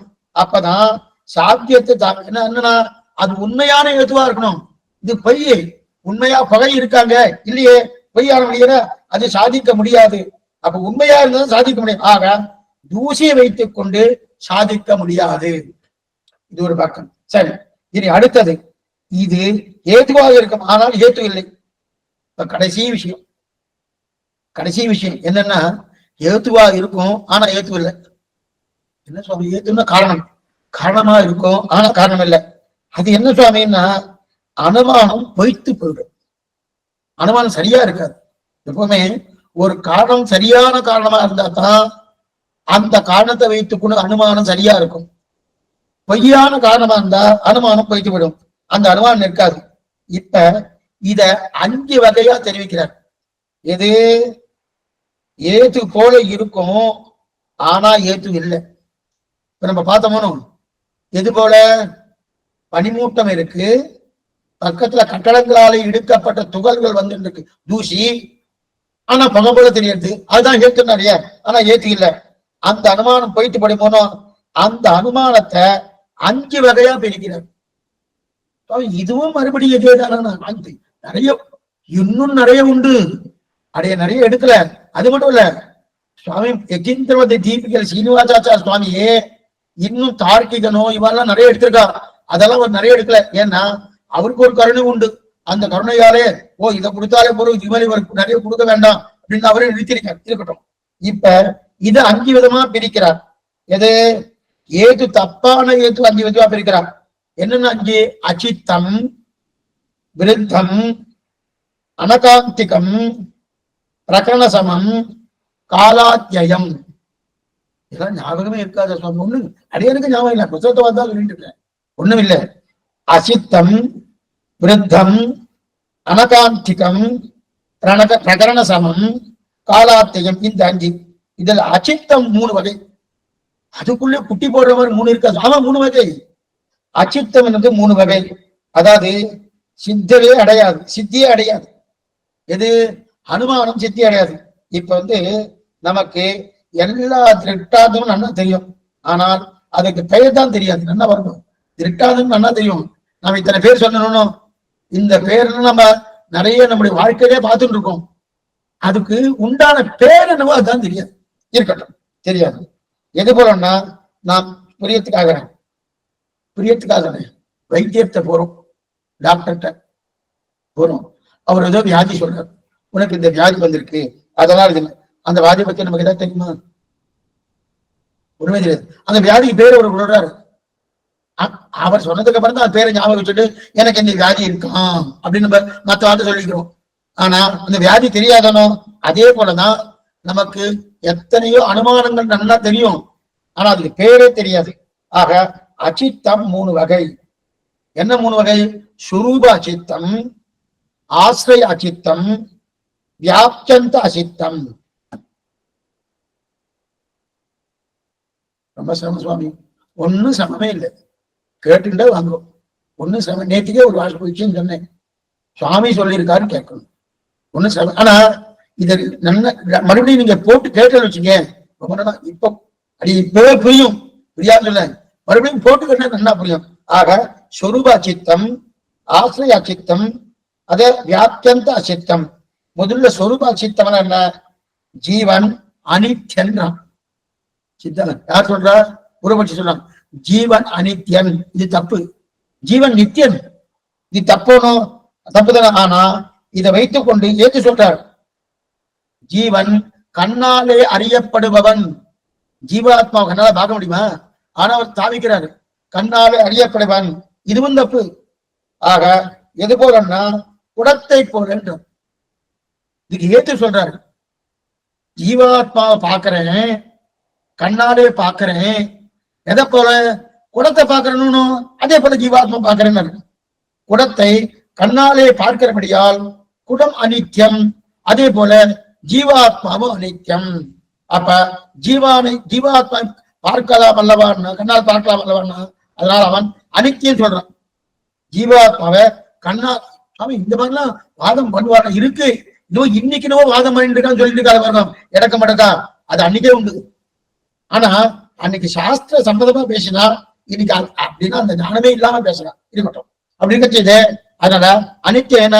கண்ணால ஜீவாத்மா பார்க்கிறபடியா அனித்தியம் சொன்னா, இந்த ஜீவாத்மா அனித்தியமே இல்லை, நித்தியம். மேலும் ஜீவாத்மா கண்ணால் பார்க்கப்படுபவனா கிடையாது. இருந்தாலும் இதுதான் சொரூப சித்து. இது சொரூப சித்து. எடுத்த ஏத்து பொருந்தலையணும். அவன் எடுத்தானோ அந்த இந்த மாதிரி நிறைய பேர் அனுமானம் பண்ணுவான். அதைத்தான் இங்க காமிச்சிட்டு இருக்கான். நிறைய பேர் பண்ணுவான், தேவையில்லாத அனுமானம் எல்லாம் பண்ணிட்டு இருப்பான். அப்ப எடுத்த ஏத்து பொருந்தலையணும். ஆக சொரூபத்தால் அச்சித்து ஏற்படுகிறதா, அதைத்தான் சொரூப அச்சித்தன். அப்படின்னு என்ன அர்த்தம்? ஜீவாத்மா கண்ணாலே பார்க்கப்படுவதும் தப்பு, ஜீவாத்மா அனித்தியன் அப்படின்னு சொன்னதும் தப்பு. எதனாலே? குடத்தை நான் கண்ணாலே பார்க்கபடியாலே, குடம் அனித்தியமானபடியாலே ஜீவாத்மாவும் அனித்தன் அப்படின்னா இதுக்கு சொரூப அச்சித்தின் பேரு. அது தப்புன்னார். இரண்டாவது ஆசிரிய அச்சித்து. அதாவது முதல்ல அச்சித்தம், அந்த அச்சித்தத்தையே 3ஆ பிரிச்சோம். அந்த 3ஆ பிரிச்சதுல இப்ப சொல்லிருக்கோம். அதுல ரெண்டாவது என்னது? ஆசிரிய அச்சித்து. அப்படின்னா உதாரணம் என்னது? இதுக்கு உதாரணம் ஆகாச தாமரை. ஆகாச தாமரை இருக்கணும், தாமரை மலர்ச்சி இருக்குன்னு. ஆகாசத்துல தாமரை இருக்கிற சுவாமி எப்படி இருக்கு? கம கம கமன்னு இருக்கு, கம கமன்னு ரொம்ப நன்னா இருக்கு, ரொம்ப நன்னா இருக்கு. என்னவா சுவாமி பார்க்கவே இல்லையா சுவாமி? நல்லா பார்க்க முடியாது, ஆனா ரொம்ப நன்னா இருக்கு, நான் எடுத்து கொடுக்குறேன் அப்படின்னா. அது மட்டும் இல்ல, என்ன சொல்லுவான்? இங்க நிலத்துல இருக்கக்கூடிய தாமரையுடைய விலை 10 ரூபாய், ஆகாசத்துல இருக்கக்கூடிய தாமரையுடைய விலை 200 ரூபாய் அப்படின்னும். அப்படியா சொல்லுங்க? வசதியான தாமரையா? ஆமா, அப்படிப்பட்ட தாமரை அப்படின்னா அது ஏன்னா ஆகாச தாமரை ஆனபடியால உயர்த்தி, இது நிலத்துல இருக்கிற தாமரை ஆனபடியால் தாழ்த்தி, இப்படின்னு பேசுறாரு. இதுக்குதான் சாருவாக்குன்னு பேரு. சாருவாக்குன்னு பேரு. அவன் என்ன பண்ணா, நல்ல பேச்சு சாமர்த்தியம். எப்படின்னா தப்பா பேசுவான், சாஸ்திர சம்மதம் இல்லாம பேசுவான். ஆனா பேசும்போது அப்படியே அந்த பேச்சாலே மயக்கிற மாதிரி பேசலாம் பண்ணும். இது போல ஆகாசத்தாமரை இவ்வளவு அழகா இருக்கும், நீர்த்தாமரை கூட அந்த அழகு இல்லை. நீர்த்தாமரை 10 ரூபாய் கொடுத்துடுறேன், ஆனா ஆகாசத்தாமரை 200 ரூபாய் அப்படின்னு சொன்னோடனே நாங்க அப்படியே உலகாங்கி தாயிடும். 200 ரூபாய் ஆங்கிலாமே தோணும். ஆகாசத்தாமரைன்னு இல்லவே இல்லை. இருக்கான இல்ல. ஏன்னா இப்போ ஒரு சொல்றேன்னா ஆகாசத்தாமரை பூக்குமா? ஆகாரம் ஆகாசத்தாமரை, ஆகாசத்துல ஆஸ்திரம் இருக்கா? ஆனாதான் ஆஸ்திரிய அச்சித்து. ஆகாசத்துல ஒரு வஸ்து நிக்குமா? நிக்காதே. எந்த வஸ்துமே எந்த வஸ்து ஆகாசத்துல வச்சாலும் உடனே வீழ்ந்துடுறதுனும், எந்த ஒண்ணும் ஆகாசத்துல போட்டாலும் அது உடனே நிற்காதுனும். தாமரை ஆகாசத்துக்கு ஆசிரியமாக இருக்குமா? இருப்பிடமாக இருக்குமா? இருக்காது. அப்ப தாமரைக்கு ஆகாசத்துவம் ஆசிரியம் இல்லையா? அதனால் ஆசிரியத்தை அச்சித்து. சரி சுவாமி, ஆகாசத்துல நிக்காதுன்னு சொல்லிட்டு இருக்கே, ஆகாசத்துல விமானம் பறக்கிறது, சூரிய சந்திராவில் இருக்கிறாளே, நட்சத்திரத்தில் இருக்கிறாளே, அது போல தாமரை நிக்கிறதுன்னா என்ன பாத்துக்கோ, வியாப்தி பாருங்க. விமானம் பொறுத்தணும், ஏரோப்ளைன் பொறுத்தணும், அது என்ன கீழே விழுந்துக்கணும். அதே போல சூரிய சந்திரால் இருக்கணும், கீழே வந்துட்டால இல்லையணும், நட்சத்திரங்கள் இருக்கணும். அதே போல இந்த தாமரை நிற்கிறதுன்னா அப்படி கிடையாது. ஆகாசத்தை எதை வேண்டாலும் நிறுத்தலாம், எதை வேணாலும் நிறுத்தலாம். ஆனா அந்த ஆகாசத்தில் நிறுத்த வேண்டிய சக்தி அந்த பொருளுக்கு இருக்கணும். இந்த ஏரோப்ளைனுக்கு அதை நிறுத்த வேண்டிய சக்தி அதுக்குள்ள இருக்கு. அதுக்குண்டு உள்ள உபகரணங்கள், அந்த மிஷின்கள்லாம் இருக்கு. அதனால நான் ஓட்டு விடுறான். ஓட்டு விட்ட உடனே அது அப்படியே இருக்கு. எல்லாத்தையும் நிறுத்திடுங்க, ஆகாசத்துல நிக்குமா? நமக்கடையும் கேட்க வேண்டியதான், விழுந்து எரிஞ்சிட போயிடும். அதே போல இதுக்கு சொன்ன வந்தேன். ஆனா இந்த தாமரை புஷ்பத்துக்கு ஆகாசத்துல நிற்கக்கூடிய சக்தி கிடையாது. ஆகாசத்துல நிற்கக்கூடிய சக்தி கிடையாது. அதனால அதே ஏரோப்ளேனுக்கு அது நிற்கக்கூடிய சக்தி இருக்கு. சக்தியை மனிதர்கள் உருவாக்குறார்கள். உருவாக்கினபடியாலே அது இருக்கு. அந்த மிஷின் அது ஓடுறது. அதெல்லாம் நிறுத்தி பாருங்க, கேள்வி வந்துருவோம். அதனால் ஓட்டுவதற்கு என்னென்ன கருவி இருக்கோ அதெல்லாம் நிறுத்திவிட்டு மேலே பறக்க விட்டால் அது விழுந்துவிடும். அதனால் ஆகாசம் ஆசிரியமாக ஆகாது. இந்த பட்சமும் போயிடுத்து. அடுத்தது மூணாவது, முதல் பட்சத்திலேயே மூணாவது என்ன? மூணாவதுன்னா என்னது? அதாவது 3 பாதம். சுரூப சித்தம், ஆசிரிய அச்சித்தம், வியாக்கியந்த அச்சித்தம் பார்த்தோம்னோ. இந்த வியாக்கியம்னா பொருந்தாது. என்ன சுவாமி, வியாக்கியமே பொருந்தாது? எப்படி? இதெல்லாம் உள்ளதோ அதெல்லாம் சனிகம், எதெல்லாம் இருக்கோ அது உள்ளதுன்னா இருக்குது. உள்ளது இல்லதும் அல்லது அவனொரு எல்லையல் அவன் நலம் புழுகுபற்று ஆழ்வா பாசனம் இருக்கணும். எதெல்லாம் உள்ளதோ அதெல்லாம் சனிக்கம். சனிக்கம்னா ஒரு சனம் இருக்கும், அடுத்த சனம் போயிடும் அப்படின்னு சொல்றாருன்னா அப்ப நிமிஷத்துல போயிடும். இப்ப எது எது உள்ளதோ என்பதற்கு பிரமாணம் இருக்கா? எதெல்லாம் உள்ளதோ அதெல்லாம் சனிக்கம்னு சொன்னணும். எதெல்லாம் உள்ளதுன்னு சொன்னோம் அதுக்கு பிரமாணம் இருக்கான்னா? ஏன்னா அது சனிக்கம்ன்றதுக்கு பிரமாணம் இருக்கான்னா எதுவுமே இல்லையே, ரெண்டுமே இல்லையே. எதெல்லாம் உள்ளதோன்றதுக்கு பிரமாணம் இருக்கா? இல்ல. அத சனிக்கம் சொன்னதுக்கு பிரமாணம் இருக்கா? இல்லையே. பிரமாணமா இல்லாத ரெண்டை வைத்துக் கொண்டு சேர்க்கிறாரே எது எது உள்ளது என்று, அப்ப அது நிற்கவே நிற்காது. இதுதான் வியாக்கியந்த அச்சித்து. இந்த மாதிரி எல்லாம் பேசுவாரா சுவாமி? உண்டு, இன்னைக்கும் பேசுறேன். இன்னைக்கு நீங்க சிலதெல்லாம் நீதிமன்றத்துக்கு போய் நின்னா அவ பேசுற விஷயமே வேற மாதிரியா இருக்கும். இதெல்லாம் சில நாடகத்துல கூட பார்க்கலாம். சில நாடகங்கள்லாம் நல்லா இருக்கும். அதனாலதான் அந்த காலத்துல நீதிமன்றத்துல இருக்கக்கூடிய நீதிவான் ஆகட்டும், நீதிபதி ஆகட்டும், வக்கீல் ஆகட்டும், ஸ்ரீபாஷ்யம் என்ன, தர்க்கசாஸ்திரம் என்ன, நியாயசாஸ்திரம் என்ன, மீமாம்ச சாஸ்திரம் என்ன, இதெல்லாம் அவசியமா இருப்பா. இன்னைக்கு அதெல்லாம் கிடையாது. இன்னைக்கு என்னவோ அங்க போய் படிச்சாச்சுன்னா அது ஒரு முத்திரை குத்திடுறா, அங்க போய் அந்த கருப்பு கோட்டு கொண்டு அங்க போய் பாட்டு இருக்கட்டும். இது சொல்ல வந்தனா, ஆக இது வியாப்தியந்த அச்சித்து. ஆக 3 விதமான அச்சித்து. அதாவது வியாப்தியை கிரகிக்க பிரமாணம் வேணும். எதெல்லாம் உள்ளதோ அதெல்லாம் க்ஷணிக்கம்னு சொன்னாருனோ. உள்ளதுக்கு பிரமாணம் இருக்கா? இல்ல. க்ஷணிக்கத்துக்கு பிரமாணம் இருக்கா? இல்ல. இது ரெண்டுமே பிரமாணமே இல்லாத ரெண்டை வச்சுட்டு சேர்க்கிறியே, அது நிக்கவே நிக்காதுன்னு வியாப்தந்த அச்சித்துன்னு சொல்லிட்டா. சரி சரி, இப்ப அடுத்தது வியாப்தியை கிரகிக்க வேணும்னா எங்கெங்கெல்லாம் புகை இருக்கோ அங்கங்கெல்லாம் நெருப்பு இருக்குன்னா இரண்டுக்கு பிரமாணம் இருக்கணுமோனோ. புகை இருக்கு என்பதற்கு பிரத்யட்ச பிரமாணம், நெருப்பு இருக்கு என்பதற்கு பிரத்யட்ச பிரமாணம். ஆனால் இவர் சொல்றதுன்னா எதெல்லாம் உள்ளதோ அதெல்லாம் சனிக்கின்றாரு. புகை இருக்கின்றதுக்கு பிரத்யட்ச பிரமாணம் இருக்கு, நெருப்பு இருக்கின்றதுக்கு பிரத்யட்ச பிரமாணம் இருக்கு. எதெல்லாம் உள்ளதோ அதுக்கெல்லாம் பிரமாணம் இருக்கானா இல்லையே, சனிக்கின்றாரு அப்படின்றது. அதனால பிரமாணம் இல்லை. அதனால இது வியாப்தியம் அசித்தி அச்சித்தின்னு சொன்னார். மற்றொன்று உபாதி வந்தாலே தோஷம் வந்துடும். நேற்று நம்ம பார்த்தோம், மூணும் நேற்றுக்கு முந்தானத்துக்கும் பார்த்தோம். உபாதினா என்னது? ஈரவரகு. ஞாபகம் வச்சுக்கோ, ஈரவரகு கீரைன்னு பார்த்தோம். ஈரவரகு, ஈரவரகு ஒரு உபாதி. உபாதி வந்தாலே அந்த அனுமானத்துக்கு தோஷம் வந்துடும். இப்ப அனுமானத்துக்கு துஷ்டமா போயிடும். அதாவது அக்னிஹோம யாகத்தில் பசுவை இம்சிக்க, எக்ஸலண்டான ஒரு விஷயம் எடுக்கிறாங்க.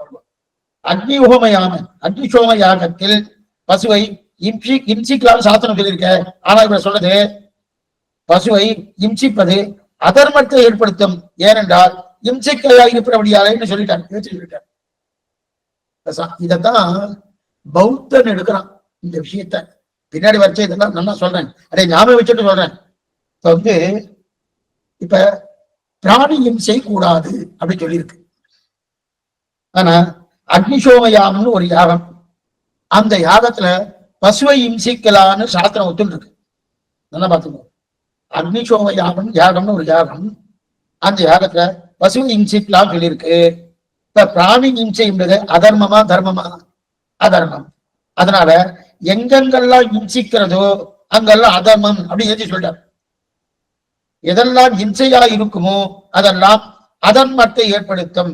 அப்படின்னா அக்னியோம யாகத்தில் பசுகிம்சை சொல்லப்பட்டிருக்கு. அப்ப அதுவும் அதர்மத்தை ஏற்படுத்தும். ஆனால் ஒரு ஆபத்து. என்ன ஆபத்து தெரியுமா? அப்ப சாஸ்திரமே அதர்மத்தை சொல்லியிருக்கா சுவாமி? இல்லையே. அப்ப இவர் சொல்றாரு அக்னிசோம யாகத்தில் பசுகிம்சை சொல்லலான்னு, ஆனா பிராணி இம்சை கூடாதுன்னு சொல்லியிருக்க. அப்படின்னா இதுல என்னன்னா, எந்தெந்த இம்சை எல்லாம் சாஸ்திர நிஷித்தமாக சொல்லப்பட்டிருப்பதை இம்சித்தால் அதர்மம் ஏற்படும். அப்ப சாஸ்திர நிஷித்தம் என்பது உபாதி. இது சாஸ்திரமே ஒத்துண்டு இருக்கு. பசுவை அந்த அக்னிசோம யாகத்தில் இம்சிக்கலாம்னு சாஸ்திரம் ஒத்துண்டு இருக்கு. ஒத்துண்டபடியா, ஏன்னா அந்த பசுவுக்கு சொர்க்கம் கொடுக்குறான். அந்த பசுவுக்கு சொர்க்கம் கொடுக்குறான். அந்த விசாரத்துக்கு போக வேண்டாம், இந்த பௌத்தருடைய நிலை வரும்போது அங்க நான் விசாரிக்கிறேன், இருக்கட்டும். ஆனா அந்தந்த இம்சையெல்லாம் சாஸ்திரத்தில் நிஷிதமாக சொல்லப்படி இம்சித்தால் அப்ப அதர்மம். அப்ப சாஸ்திர நிஷித்தம் என்கிறது உபாதி. எப்படி ஈர விறகு உபாதி ஆகிறதோ அதே போல சாஸ்திர நிஷித்தம் என்கிற உபாதி வந்தால் சாஸ்திரம் நிஷித்தமாக சொல்லப்பட்ட இம்சையை பண்ணினால் அதர்மம் வரும். சாஸ்திரம் ஒத்துள்ள அதர்மம் வராது. அக்னி ஹோமத்தில் சொல்லப்பட்ட பசு இம்சையை சாஸ்திரத்தில் விகிதமாக இம்சிக்க கொள்ளப்பட்டதா இருக்கிறபடியாலே அதர்மம் வராது. சாஸ்திரம் அதை ஒத்துண்டு இருக்கு.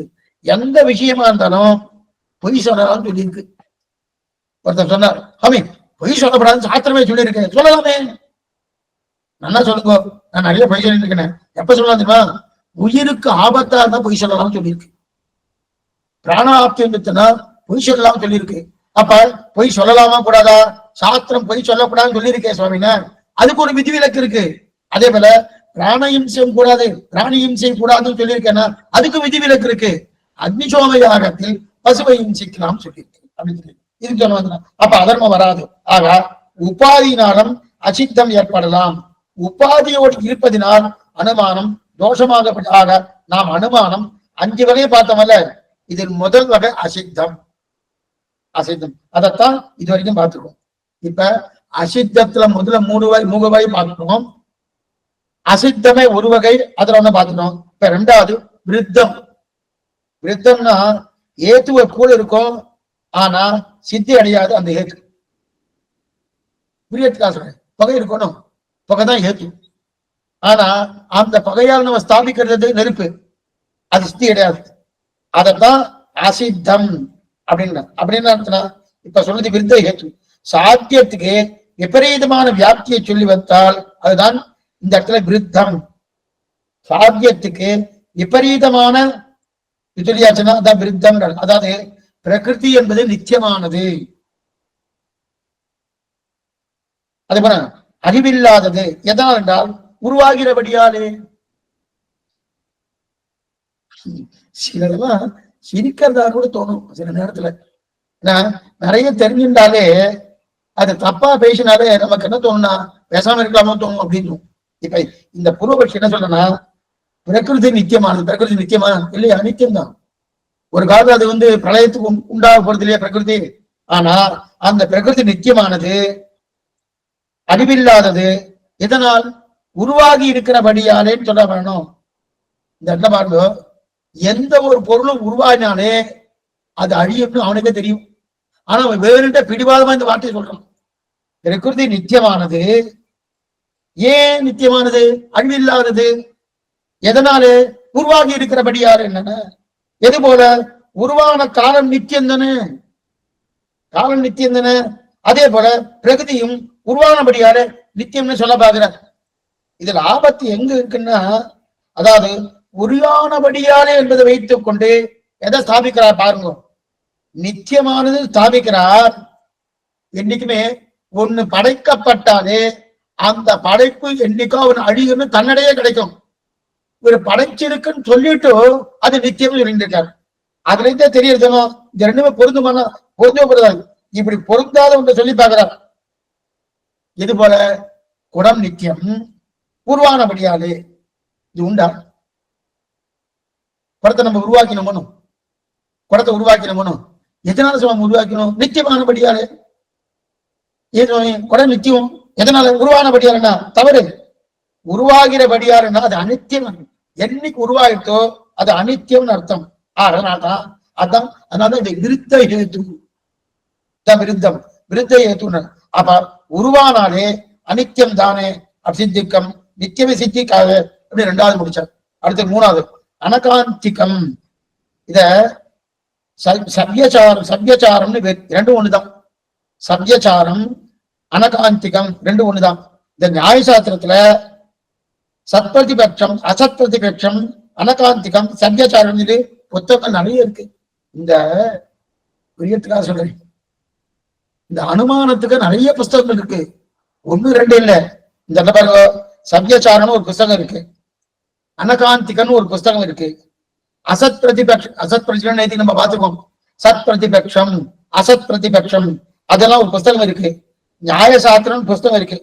இதெல்லாம் எப்படின்னா ஒவ்வொரு புஸ்தகமும் 200 பக்கம் 300 பக்கம் அந்தந்த புஸ்தகம்லாம் வாசிச்சுட்டு வரணும். வாசிச்சு வந்ததுக்கு அப்புறம் இதுல சதுர்தச லட்சணைன்னு ஒரு புஸ்தகம் இருக்கு, ரொம்ப நல்லா போகும். இதெல்லாம் வாசிச்சுவா. எப்படி இருப்பார் சுவாமி? அவர் ஆகாசத்துல படப்பார், அப்படியே மேல பறந்துட்டே போவார். அவர் எப்படி இருப்பாருன்னு பார்க்கணும்னா பார்த்தாதான் தெரியும். இதெல்லாம் வாசிச்சுட்டு அதன் பிரகாரம் அவர் இருந்தார். ஒருத்தருடைய சேர்க்க மாட்டார். இதெல்லாம் என்னன்னா ஒருத்தருக்கும் பிடிபடாதவர். மொத்த படிப்பு ஆகாசத்தை படிச்சுட்டு இருப்பார், ஆகாசத்தை முடிச்சுப்பாரு. இதை படித்த அந்த சுவாமி எப்படி இருப்பார் பார்த்தாதான் தெரியும். இப்ப அனுமானம் பண்ணும்போது சில இடத்துல ஏத்துவானது சாத்தியத்தோடு குமா போயிட்டா, அதாவது என்ன பாருங்க, எங்கெங்கெல்லாம் புகை இருக்கோ அங்கங்கெல்லாம் நெருப்பு இருக்கு. சரி, ஆனால் இந்த தோஷம் எங்க வரும் தெரியுமா? புகை இருக்கு ஆனால் நெருப்பு இல்லை, புகை இருக்கு ஆனால் என்று ஆயிட்டா அதுக்குதான் விபச்சாரம்னு பேர். விபச்சாரம்னா எத்தையோ நினைக்காதீங்க. விபச்சாரம்னா குற்றம்னு அர்த்தம். விபச்சாரம்னா குற்றம்னு அர்த்தம். அதான் விபச்சாரம். நாம் ஒரு ஏத்துவை சொல்லி சாத்தியத்தை, ஏத்து எது? புகை. ஏத்திய சொல்லி சாத்தியமான நெருப்பை ஸ்தாபிக்கிற போனோம். நம்ம அந்த சாத்தியமும் தோஷம் எல்லா இடத்துலையும் சேர்ந்து இருக்கணும். என்ன பாருங்க, சாத்தியம் ஏத்து பட்சம் 3 சேர்ந்து இருக்கணும். 3 சேரலைன்னா தோஷம் ஆயிடும். சேராம இருந்தா அதுக்கு விபச்சாரம்னு பேரு. அதுதான் இங்க 4ஆவதா எடுக்கிறார். அந்த குற்றம் வருது. அதாவது இந்த மலை புகை உள்ளது, நெருப்பு இருக்கிறபடியாலும் சொன்னா, நெருப்பு இருந்து புகை இல்லாத இடம் இருக்கு. புகை இருக்கிறபடியாலே நெருப்பு இருக்குன்னு சொன்னா புரியும். நெருப்பு இருக்கிறபடியாலே புகை இருக்குன்னு சொல்லியாச்சுன்னா அது பூர்ணமா அதை எடுத்துக்கொள்ள முடியாது. ஏன்னா நெருப்பு இருந்து புகை இல்லாத இடம் உண்டு. அயப்பிண்டம் இரும்பு துண்டு. இரும்பு துண்டு நன்னா காய்ச்சி ஆச்சுன்னா அது நன்னா இரும்பு நன்னா நெருப்பு இருக்கு, பகை வருமா? வராது. அதனால நெருப்பை வைத்துக் கொண்டு புகையை ஸ்தாபிக்க முடியாது. ஆனா புகையை வைத்துக் கொண்டு நெருப்பை ஸ்தாபிக்கலாம் இல்லையா? அப்ப நெருப்பை வைத்துக் கொண்டு புகையை ஸ்தாபித்தா அதுதான் விபச்சாரம். அந்த விபச்சாரம் என்று கூட்டம் வரும் அப்படி தெரிவிக்கலாம் இல்லையா? ஆக அதுக்கப்புறம் கூட்டம் வரும். அனகாந்திகம், அதாவது எல்லாரும் சேர்ந்து இருக்கணும். ஏகாந்தம் போயிட்டா விபச்சாரம்ங்கிற கூட்டம் வரும். விபச்சாரி என்ன தோஷம்னு அர்த்தம். கொஞ்சம் என்ன பண்ணுங்க, விபச்சாரி அப்படின்னு யாரையும் சொல்லணும் அப்படின்னா தோஷம். நம்ம என்னன்னு அர்த்தத்துல வச்சுட்டு இருக்கோம். என்ன அதுவும் உண்டு, அது இல்லைன்னு நீங்க சொல்லல. விபச்சாரம், விபச்சாரி, விபச்சாரம் கண்ணனே தெரிவிக்கிறார் கீதையில. விபச்சாரம் சொல்றான். என்ன சொல்றான்? என்னிடத்தில் விபச்சாரம் இல்லாத பக்தி பண்ணு அர்ஜுனா. என்னிடத்தில் விபச்சாரம் இல்லாத பக்தி பண்ணுனா அப்படின்னா என்ன அர்த்தம்? என்னிடத்துல பண்ணிட்டு இன்னொரு இடத்துல பண்ணாதேன்னு அர்த்தம். அப்ப பண்ணினா குற்றம். இது கண்ணனை கீதை ஏதோ பொதுமறை ஒண்ணும் கிடையாது, தன்னைத்தான் சொல்லிட்டு இருக்கான். ஆனா இந்த இடத்துல என்ன பண்ணுவாங்க, பிற மதத்தை மறைச்சிடுவான். இந்த விபச்சார புத்தி இருக்கு இல்லையா? விபச்சாரம் என்ன? என்னிடத்துல மனசை வச்சுட்டு என்னிடத்துல பக்தி பண்ணிட்டு இன்னொருத்துல வைக்காத. அனன்ய பிரயோஜன பலனா இருக்கணும், பிரயோஜன பலனா இருக்கக்கூடாது உனக்காக, அது ஒண்ணு. ஆனா இந்த இடத்துல என்னன்னா, இது அவனுக்கே ஆட்பட்ட உனக்கே நாம் ஆட்செய்வோம் அந்த தன்மையோடு இருக்கணுமோ. இன்னொரு இடத்துல பண்ணாதுன்னு அர்த்தம். ஆக விபச்சாரம் இல்லாத பக்தி அப்படின்னா பக்தி இங்கேயே இருக்கு. ஆள் பாதி ஆடை பாதி, சமித்தி பாதி சாவித்திரி பாதி, அந்த மாதிரி இருக்கப்படாது. அப்ப கண்ணனிடத்திலேயே பக்தி, கண்ணனல்லால் தெய்வமில்லை இல்லை கண்டி, அந்த நிலையோடு இருக்கணுமோ. அந்த தோஷம் இல்லாத பக்தி என்பதுதான் விபச்சாரம் பேர். அந்த விபச்சாரத்துக்கு சாதாரணம் என்னும் அசாதாரணம் ரெண்டு வகை உண்டு.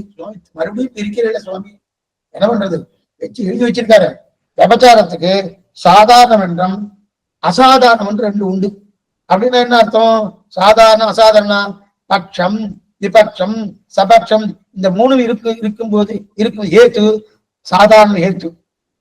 இந்த இதற்கு வியாப்தி சொல்றாரு. சப்தம் அழிவற்றது. ஏன்னா அறியப்படுகிற விடையாளு சப்தம் இருக்கணும், நம்ம பேசிட்டு இருக்கணும், பேசக்கூடிய சப்தம். அந்த சப்தம் அழிவற்றது. எதனாலே? அறியப்படுகிறபடியா. ரொம்ப நல்லா இருக்கும் இந்த வியாப்தி. அறியப்படாது, அழிவற்றது காலம் போலே. காலம் என்பது அறியப்படுவது தானே. ஆமா, 5:05 மணிக்கு ஆரம்பிச்சோம், இப்ப 6:05 ஆயிட்டு இருக்கு. அப்ப காலம் அறியப்படுவது தானே. அதே போல அது நித்தியம் தானே. அதே போல சப்தம் அறியப்படுவது, அதனால அழிவற்றது அப்படின்னு. ஆக மேலும் காலம் அழிவற்றதானே. ஆகவே சப்தமும் அறியப்படுவது, சப்தமும் அறியப்படுவது அழிவற்றது என்று என்னது? சப்தத்தை நித்தியம் என்று ஸ்தாபிக்க பார்க்கிறார். சப்தத்தை நிஷ்டம். இப்ப இதில் என்னென்ன ஆபத்து வரும்னா, அதாவது இதில் ஏத்து எதுனா காரணம். காரணம் எதுன்னு கேட்டா அறியப்படுகிறபடியாலே என்பதுதான் ஏத்து. சப்தம் ஏதோ ஒரு சப்தத்தை நான் பேசிட்டு இருக்கேன், இந்த சப்தத்தை நீங்க அறிகிறீர்களோ, அதுதான காரணம், அதுதான் ஏத்து. அறியப்படுகிறபடியாலே ஏத்து. அறியப்படுவதனால் சப்தம் நித்தியம், அழிவற்றது முடிவு பண்ணலாம் இல்லையா? இப்ப அறியப்படுவது என்பது பட்சத்துல இருக்கு,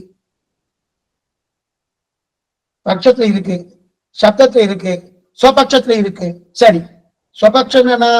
இந்த பட்சத்துல இருந்தா அந்த பட்சத்துல இருக்கணும். அதாவது மலை பட்சம், ஸ்வபட்சம்னா மடவள்ளி. அதே போல ஸ்வபட்சத்திலும் இது இருக்கணும், பட்சத்துல இருக்கணுமோ. அதே போல இந்த இடத்துல பட்சத்துல இருக்கும் தர்மம் ஸ்வபட்சத்தில் இருக்கணுமோ இருக்கும். ஆனா இங்க பட்சம் அறியப்படுவது, அதே போல ஸ்வபட்சம் அறியப்படுவது. இதுதான் ஜீவாத்மா என்று சொல்லலாம். இது அறியப்படுவதாக இருக்கலாம். இதனால்தான் ஸ்வபட்சம். வேதம் ஆத்மாவும் அடி என்ன பாருங்க, ஆத்மாவும் அடி வந்தது தானே, அறியப்படுவது தானே. ஆத்மாவும் அடிவற்றது தானே, அறியப்படுவது தானே. அப்ப ரெண்டும் தோணும். அப்ப சப்தம் அடிவற்றது. இந்த ஆத்மா சப்தத்தால சொல்றோம். அப்ப ஆத்மா அழிவற்றது தானே. அது மட்டும் இல்ல, அறியப்படுவது தானே ஆத்மா. ஆமா, அதே போல சப்தமும் அடிபட்டது, அறியப்படுவது அப்படின்னு சென்றார். சரி சுவாமி, ஆனா எந்த ஆபத்துமா விபட்சத்துக்கு போன உடனே அறியப்படுவதாக கடம் இருக்கு. விபட்சம் என்ன புரியத்துக்காக பட்சம் ஸ்வபட்சம் நம்ம முன்னாடி பார்த்திருக்கோம். கொஞ்சம் இதெல்லாம் கொஞ்சம் ஞாபகம் வச்சுக்கணும். ஞாபகம் வச்சுக்கணும்னா இன்னும் நான் நிதானமா போகணும். கொஞ்சம் சம்பந்தம் மறுபடியும் இப்ப சொல்றேன். பட்சம்னா மலை, அது கூட போறதே கிடையாது. இந்த அனுமானம் பிரமாணம் சொல்ற வரைக்கும் மலை, அதே மாதிரி பட்சம், சாத்தியம், கேது, புகை, நெருப்பு, மடப்பள்ளி, குளம் இதெல்லாம் வந்துட்டே இருக்கும். சரி, இப்ப பட்சம்னா மலை, சுபக்ஷம்னா மடப்பள்ளி, விபக்ஷம்னா குளம், குளத்துல நெருப்பு இருக்குமா? இருக்காதனும். அதே போல இங்க பட்சம் சொல்லிட்டார், சபக்ஷம் சொல்லிட்டார். பட்சம் எது? சப்தம் தான் பட்சம். சபக்ஷம் எது? இந்த ஆத்மாதான் சபக்ஷம். விபக்ஷம் எது? விபக்ஷம் சொல்ல போனோம். விபக்ஷம் பட்சம் என்று சப்தம், சபக்ஷம். விபக்ஷம் எதுன்னா கடம், குடம் இருக்கணும். அதாவது ஆத்மாவை காட்டிலும் வேறுபட்டுதான் இருக்கணும். அதே போல சப்தத்தை காட்டிலும் வேறுபடுத்த குடம் வச்சுக்கோ. குடம் வச்சுனா இந்த மூணிலும் அறியப்படுவது என்பது இருக்கு. இருந்தாலும் சாதாரண தோஷமுடையதாக ஆகிறது. அப்படின்னா ஸ்வபட்சத்தில் விபட்சத்திலும் இல்லாமல் பட்சத்துல மட்டும் இருப்பது அசாதாரண ஏற்று. ஸ்வபட்சத்திலும் கிடையாது. ஏன்னா சப்தத்தை நம்ம பார்க்கிறோம்னு உணர்றோம். அதே போல சப்தம் நம்ம காது கேட்கறது, ஆத்மா காது கேட்கறதும். அதனால இது சாதாரண ஏற்று. இது திட்டாந்தம் பார்ப்போம். என்ன திட்டாந்தம்னா பூமிக்கு அழிவே கிடையாது. ஆமா, பிருத்திவிக்கு அழிவே கிடையாது. ஏன்? கந்தம் உள்ளபடியால். கந்தம்னா வாசனை, கந்தம்னா வாசனை உள்ளபடியால். கந்தம் உள்ளதற்கும் பூமி அடியாதற்கும் என்ன சுவாமி சம்பந்தம்? ஒரு பொருள் வாசனையா இருக்கு, சந்தனம் வாசனையா இருக்கு, வாசனையா இருக்கா சுவாமி, அப்பனா அடியாது சொல்ல முடியுமா? இப்ப அப்படிதான் சொல்றாரு பூர்வ விஷயம். பூமி அடியாதது எதனாலே? கந்தம் உள்ளபடியாலே. என்ன சுவாமி சம்பந்தம்? இதுதான் தோஷமான அனுமானம். இந்த அனுமானம் தான் கூடாது. இதுதான் தோஷமான அனுமானம்.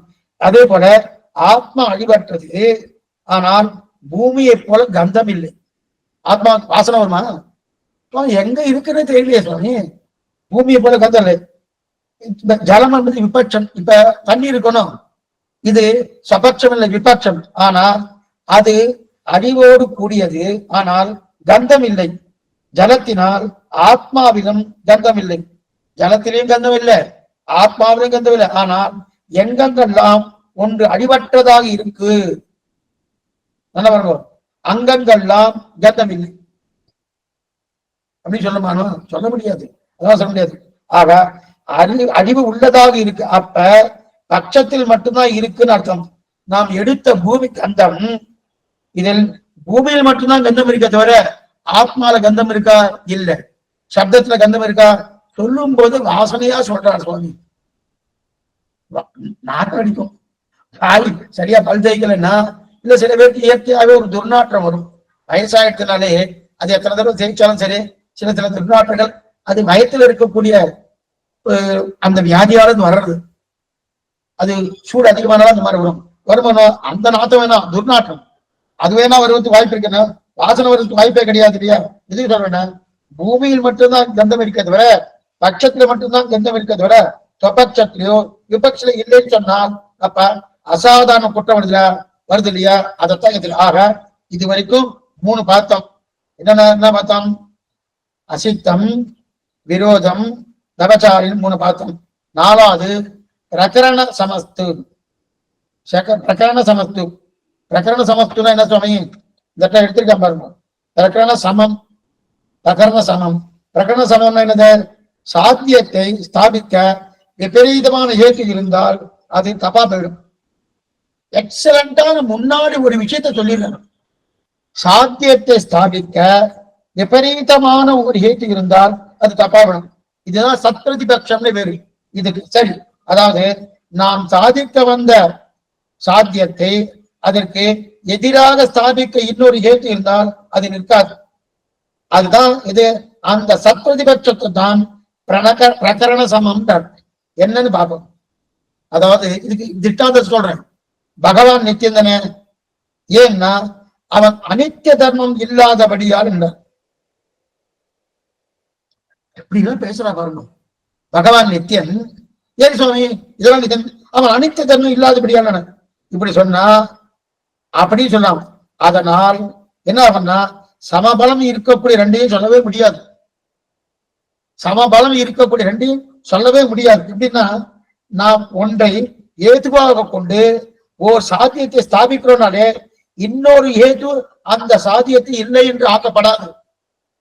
ஒரு ஏத்து சொல்றோமோ ஒரு காரணத்தை சொன்னா இன்னொரு காரணத்துக்கு சமமா இருந்தா அது சமமான காரணத்தை சொல்லவே படாது. ஏன்னா இப்படி ஆக்கினால் அது தோஷம். அது தோஷம். அதுதான் பிரகரண சமம். அப்படின்னு என்ன? இது பகவான் நித்தியம், ஏன் அனித்தியமாக இல்லாதபடியாக தான். அது தவிர அப்புறம் இன்னொருத்தர் ஆரம்பிப்பாரு.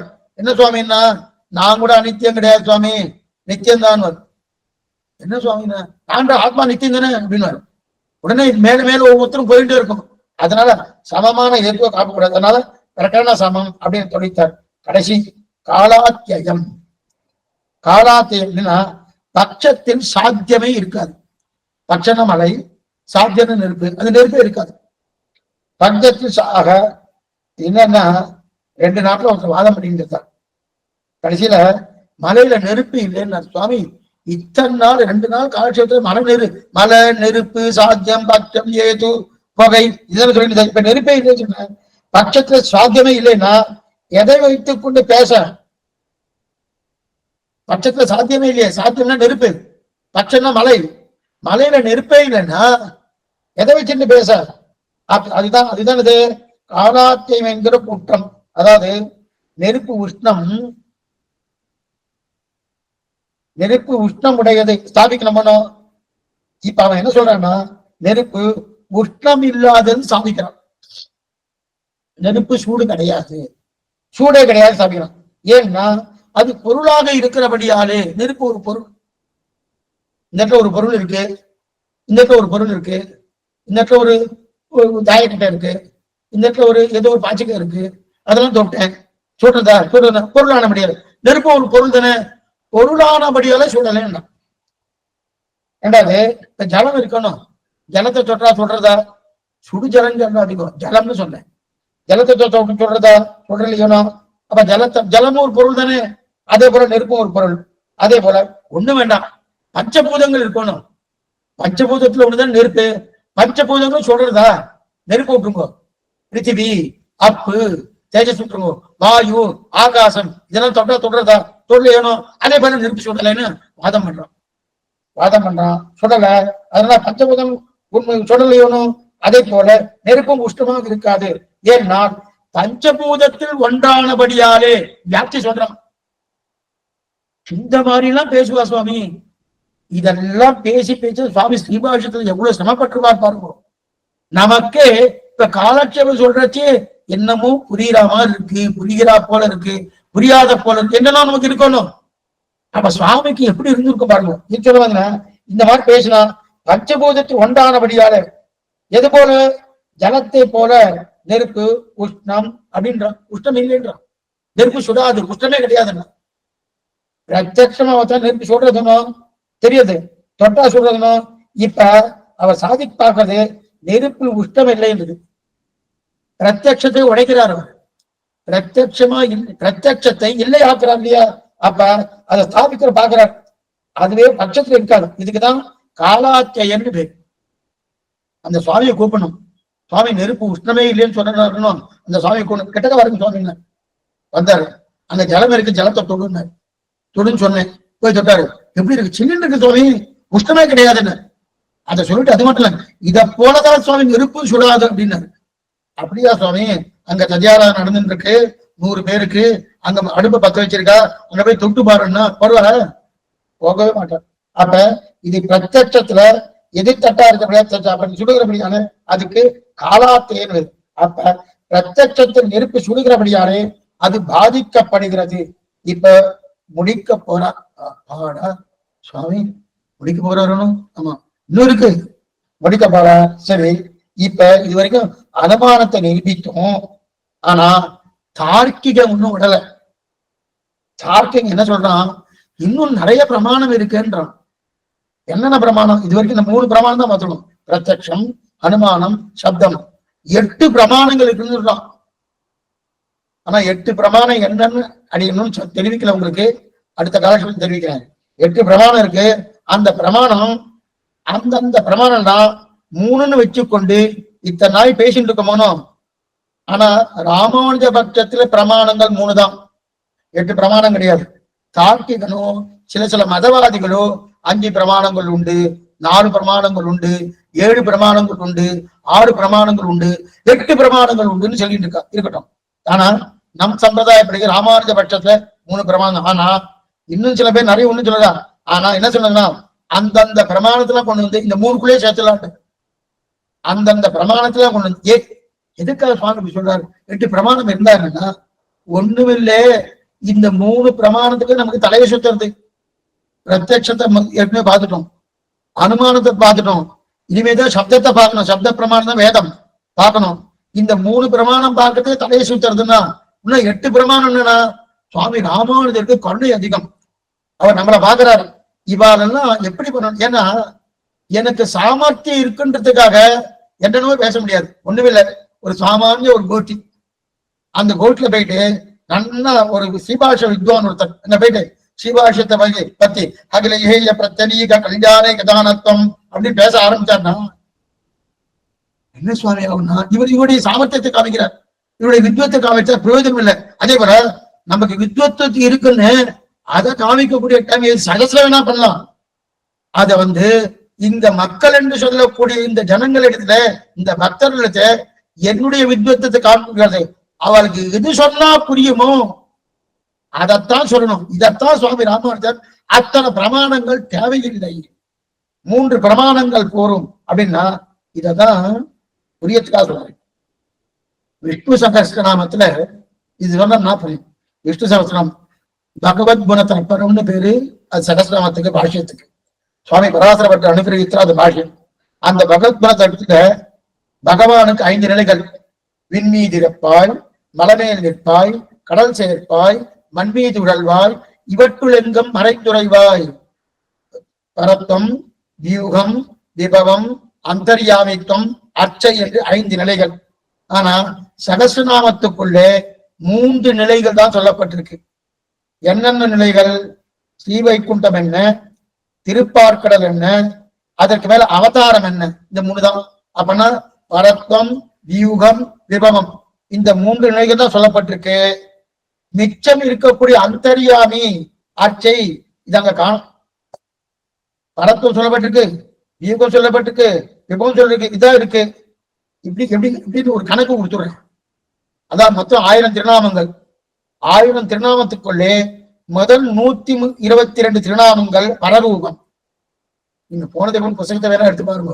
முதல் 122 திருநாமங்கள் பரரூபம். அடுத்து 24 திருநாமங்கள் வியூகரூபம், திருப்பார்க்கடல், வியூகவாசகன், வியூகரூபம். அதன் பிறகு 147 கடைசி திருநாமம் வரைக்கும் விபவதாரம், அவதாரங்கள். இப்படிதான் சொல்லியிருக்கு. அச்சயம் கிடையாது, அந்தர்யாமியும் கிடையாது. சரி சுவாமி, எல்லாம் எப்படி சுவாமி? ஆனா புரிஞ்சிட்டார். அச்சயம் உண்டு, அந்தர்யாமித்துவம் உண்டு சொல்லிட்டார் சுவாமி பராசர பட்டர். எங்க சுவாமி 122 ஒரு கணக்கு எடுத்தேன், அடுத்து 24 திருநாமம்னு ஒரு கணக்கு எடுத்தேன், அடுத்து 147 கிடு கிடு கிடுக்குன்னு எல்லாமே விபவம் என்று சொல்லக்கூடிய அவதாரம் தான் சொல்லியிருக்கேன்னா உண்டு.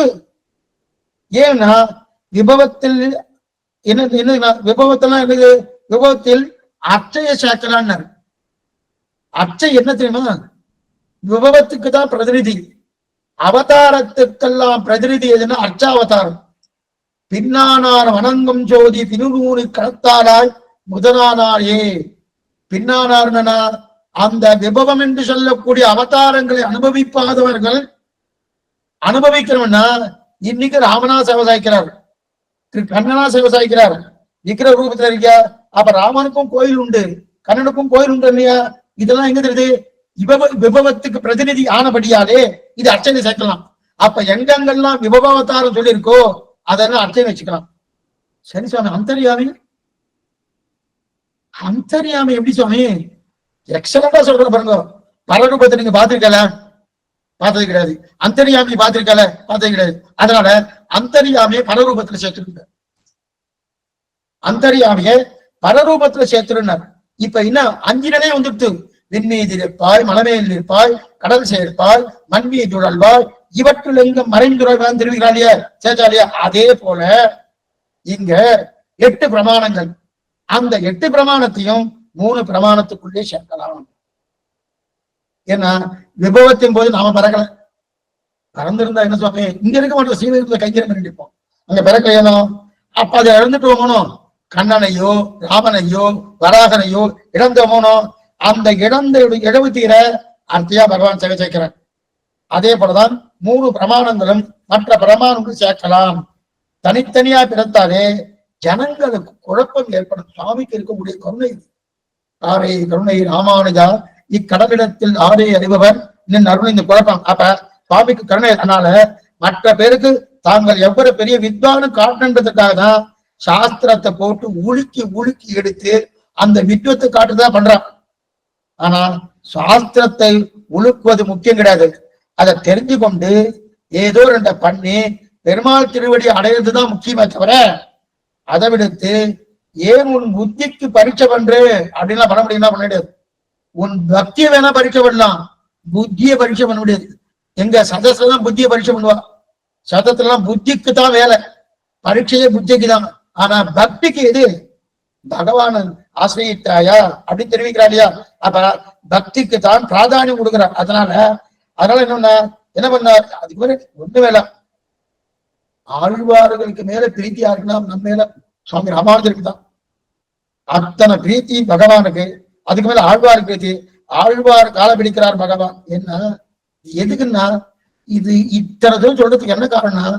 என்னதான் சாஸ்திரம் சாஸ்திரம் சாஸ்திரம் போயிட்டு இருந்தாலும் பெரியோருடைய வார்த்தையை வைத்துக் கொண்டு மேலையார் செய்வனர்கள் வேண்டுவன கேட்டியன்னு சொன்னாரியா, அந்த வார்த்தை தான் ரொம்ப முக்கியம்.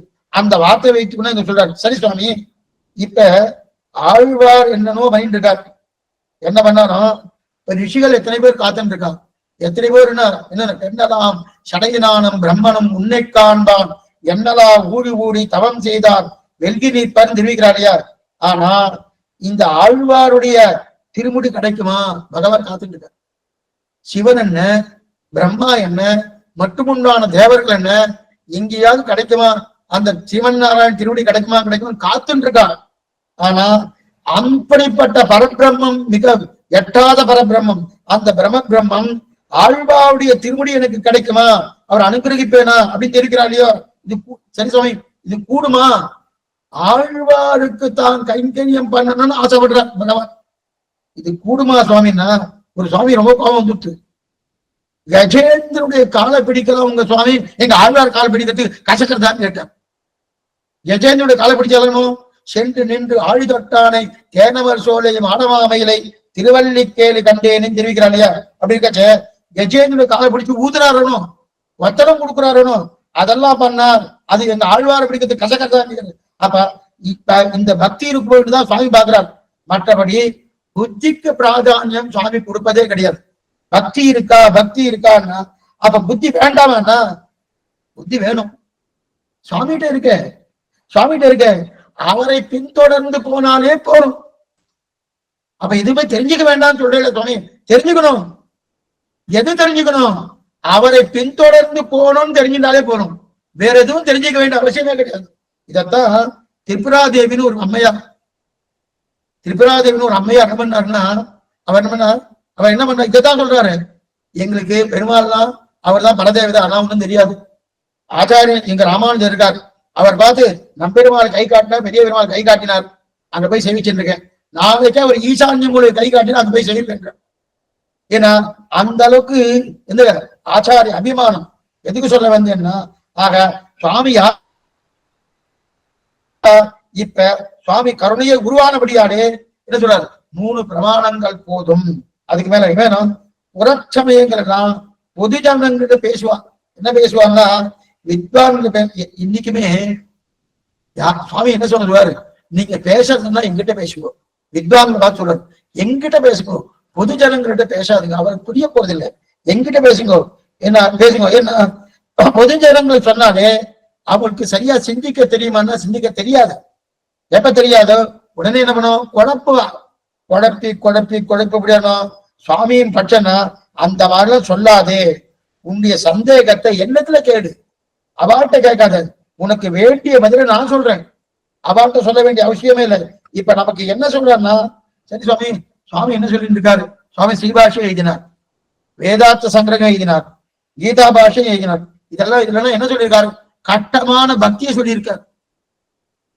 நீங்க ஸ்ரீபாஷை எடுத்தா சரணாகதியில கிடையாது, கீதா பாஷை எடுத்தா சரணாகதியில கிடையாது, வேதாந்த சங்கிரகம் எடுத்தா வேதாந்த சங்கிரகம், வேதாந்த தீபம், வேதாந்த சாரம், இங்கெல்லாம் எடுத்தா அங்கெல்லாம் பக்தி யோகம் கிடையாது. சரி சுவாமி, அதெல்லாம் எழுதி வச்சுட்டு தான் அனுஷ்டிக்கும் போது தான் அனுஷ்டித்தாரணும். பக்தி சாஸ்திரம் எழுதி வச்சேன், தான் அனுஷ்டிக்கும் போது என்னன்னா அபிமனானுரூப சுரூப ரூப குண விபவைஸ்வர்ய சீலா அனகதிகாதிசய அசங்கேய கல்யாண குணகனாம் பத்மவனாலயா பகவதியும் சியம் தேயும் நித்யானபாயினும் நிரவத்யாம் தேவதேவ திவ்யமகிசிம் அகல ஜெகன் மாதரம் அஸ்மன் மாதரம் அசரண்ய சரண்யா அனன்ய சரணகா சரணமகம் பிரபக்தியே சரணாகதி அனுஷ்டித்தார தவிர அத்தனை தூரம் கருணம் உள்ள. ஆனா அவர் எழுதினது அங்க என்னது, பக்தி சாஸ்திரம். இப்ப நமக்கு புரிய வைப்பது இருக்கு சரணாகதி. ஆக அதுவே கருணைக்கு உதாரணம். ஏன்னா பின்னாடி வரப்போற வாக்கெல்லாம் இதெல்லாம் ஆகாதன்னு நன்னாவே தெரியும் சுவாமிக்கு. இந்த சாஸ்திரமோ இந்த அனுமானமோ சுவாமி இத்தனை நாள் நீங்க இதை பேசிட்டு இந்த வார்த்தை சொல்ல வேண்டாமே, அதுக்கு பேசாம இருக்கலாம்னா சொல்லணும்னா அது பேசணும். இது சொல்ல வந்தேன்னா அப்ப இதத்தான் வரப்போறதுன்னு தெரியல எழுதி வச்சுட்டு நமக்கு அனைத்துக்கும் சரணாகதி அனுஷ்டித்தாருன்னா இதெல்லாம் இவாத நல்லா தெரியும். நாம எத்தனை தெரிஞ்சு கொண்டு தரோம், குழந்தைக்கு என்ன கொடுக்குறோம் அது கொடுக்கணும். ஒருத்தர் நல்லா PhD படிச்சிருக்காரு, அந்த குழந்தை இப்பதான் LKG முடிச்சுட்டு UKG வந்துட்டு இருக்கு. இவர் PhD பாடத்துல அந்த குழந்தைகளை சொன்னா நாமெல்லாம் யாரு, குழந்தைகள். சுவாமி யாரு, PhDன்னு சொல்ல முடியாது, ஏன்னா அதெல்லாம் ஒரு வரையறைக்கு உட்பட்டது. சுவாமியுடைய மேதாவிலாசம் ஒரு தடவை சீபாஷம் கேட்கணும். சுவாமி விஷயம் மற்ற விஷயங்கள் நமக்கு நல்லாவே தெரியும், ஆனா மேதாவிலாசம் அவ்வளவு மேம்பட்ட ஞானி. ஒண்ணுமில்லே, நம்மளுக்கு ஜலதோஷம் பிடிச்சிட்டான், ஏதாவது மருந்து அடிச்சு கொடுங்க. நம்ப முடியறதா பாருங்க, கொஞ்சமா நம்ப முடியறதா பாருங்க. இத்தனை பெரிய வேதாந்தி, சாமானியப்பட்டவர் இல்லை. அப்படி வேதாந்த விசாரம் பண்ணிட்டு நம்பெருமாளுக்கு ஜலதோஷம் இருக்கு, மூக்குல ஒழுகிறது, அதுக்கு ஏதாவது கஷாயங்க குடிச்சோம்னா இதை என்னன்னு சொல்றது.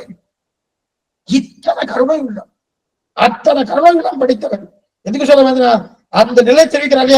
அப்ப காரே கருணை கலிமிக்க சன்னல் கழனி குறையல் கலைப்பெருமான் ஒளிமிக்க பாடலை உண்டு தன் உள்ளம் தடித்து அதனால் வலிமிக்க செய்யும் மறைவாதியராம் குளிர்விக்கதென்று இப்புகழத்தில் வந்தவை போற்றுவினை தெரிவிக்கிறார் இல்லையா.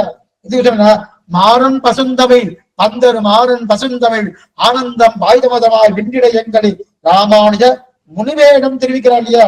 அப்ப என்னென்ன வேணுமோ அதுக்கு தகுந்தவர் கொடுக்கிறார். ஒண்ணுமில்லை, சாமானிய ஒரு சிங்கம் இருக்கணும்.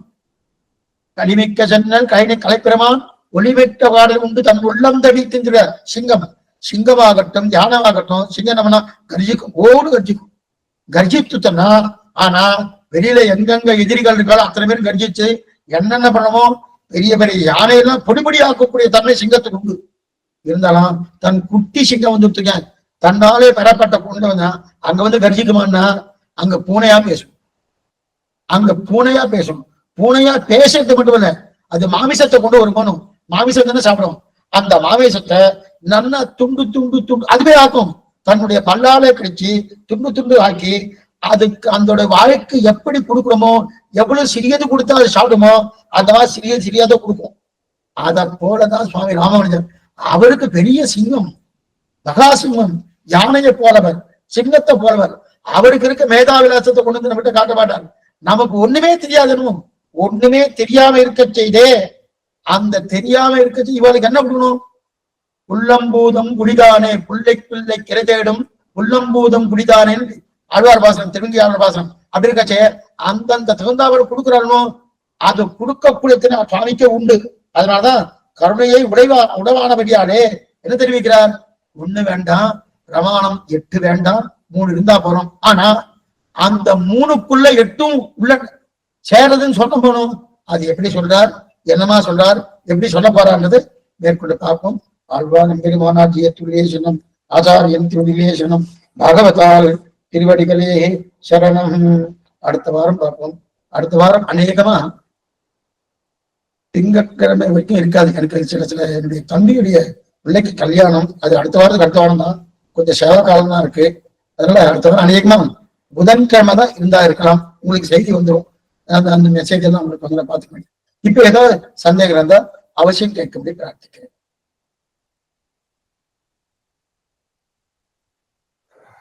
அரியன் சுவாமி, தன்யஸ்ரீ சுவாமி, ரொம்ப டஃப் சிலபஸா இருக்கு சுவாமி இது. ஆனா 2 தடவை கேட்ட நல்லா புரியுமா? ஆனா இது புரிஞ்சுக்கதான் நம்ம பகவத் விஷயம் கேட்டா இன்னும் நல்லா புரியும். ஆமாங்க சுவாமி. இது வந்து நமக்கு இந்த தவறா புரிஞ்சுக்கிறதுல இருந்து வெளியே வர்றது இது எல்லாமே. ஆமா, நிச்சயமா நிச்சயமா நிச்சயமா இத நல்லா புரிஞ்சுக்கிட்டோம் வச்சுக்க. ஆனா இதுல நமக்கு இது கிடையாது, நமக்கு அண்மையும் கிடையாது. அண்மையும் ஆழ்வார் பாத்திரம் கொஞ்சம் அண்மையும் இருக்கும். அண்மையும் இல்லாதபடியாலே இது கொஞ்சம் சிரமமா இருக்கிற மாதிரி தோணும். ஆனா சிரமம் கிடையாது. அந்த வார்த்தைகள் தான் சுவாமி. அதை நீங்க மறந்துருங்க. அந்த அனுமானத்துக்கு உண்டான சப்தங்கள் அடிய சொல்லிட்டே இருந்தேனே, அந்த நேரத்துல சொல்லி ஆகணும்னு சொல்லிட்டேன். அந்தந்த சப்தத்தை, ஏன்னா நம்முடைய வாழ்க்கையில இயற்கையா நடக்கிறதா இங்க சொல்லிட்டு இருக்காரு அனுமானத்திலயும். அந்த சப்தங்களை நீங்க விட்டுடுங்க. அது ஒண்ணும் ஞாபகம் வச்சுக்கணுன்ற அவசியமே கிடையாது. சரிங்க சார். அடியேன் சுவாமி. ஸ்ரீமதே ராமானுஜாய நமக. அடியேன் சுவாமி. கிருஷ்ணா சொல்லுங்க. அடியேன் சுவாமி. சுவாமி அதான் ரொம்ப கொஞ்சம் டஃபா தான் இருக்கு. பட் நீங்க சொல்ற மாதிரி கொஞ்சம் அந்த சத்தத்தெல்லாம் இது பண்ணிட்டு ஒன்லி அந்த கருத்தை மட்டும் இது பண்ணிக்கணும் போல, கிரகிச்சுக்கணும் போல இருக்கு. இனிமே கொஞ்சம் சுலபமா ஆயிடும்.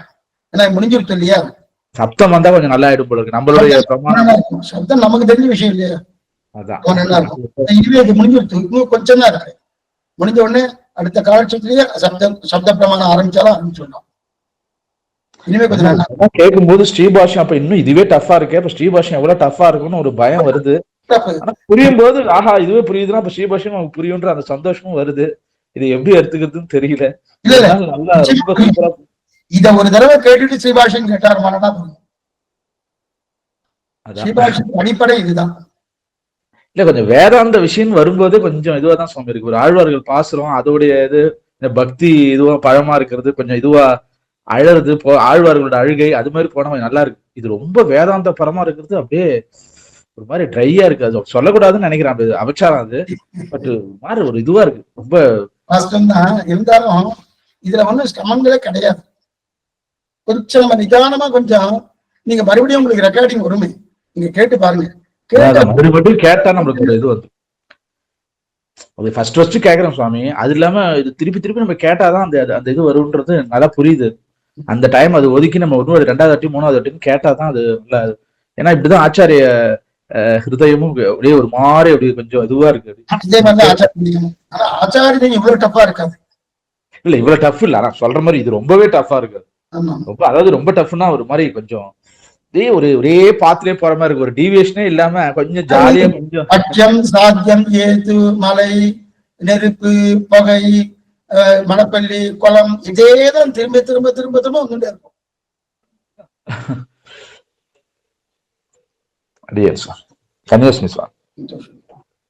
அடுத்த வாரம்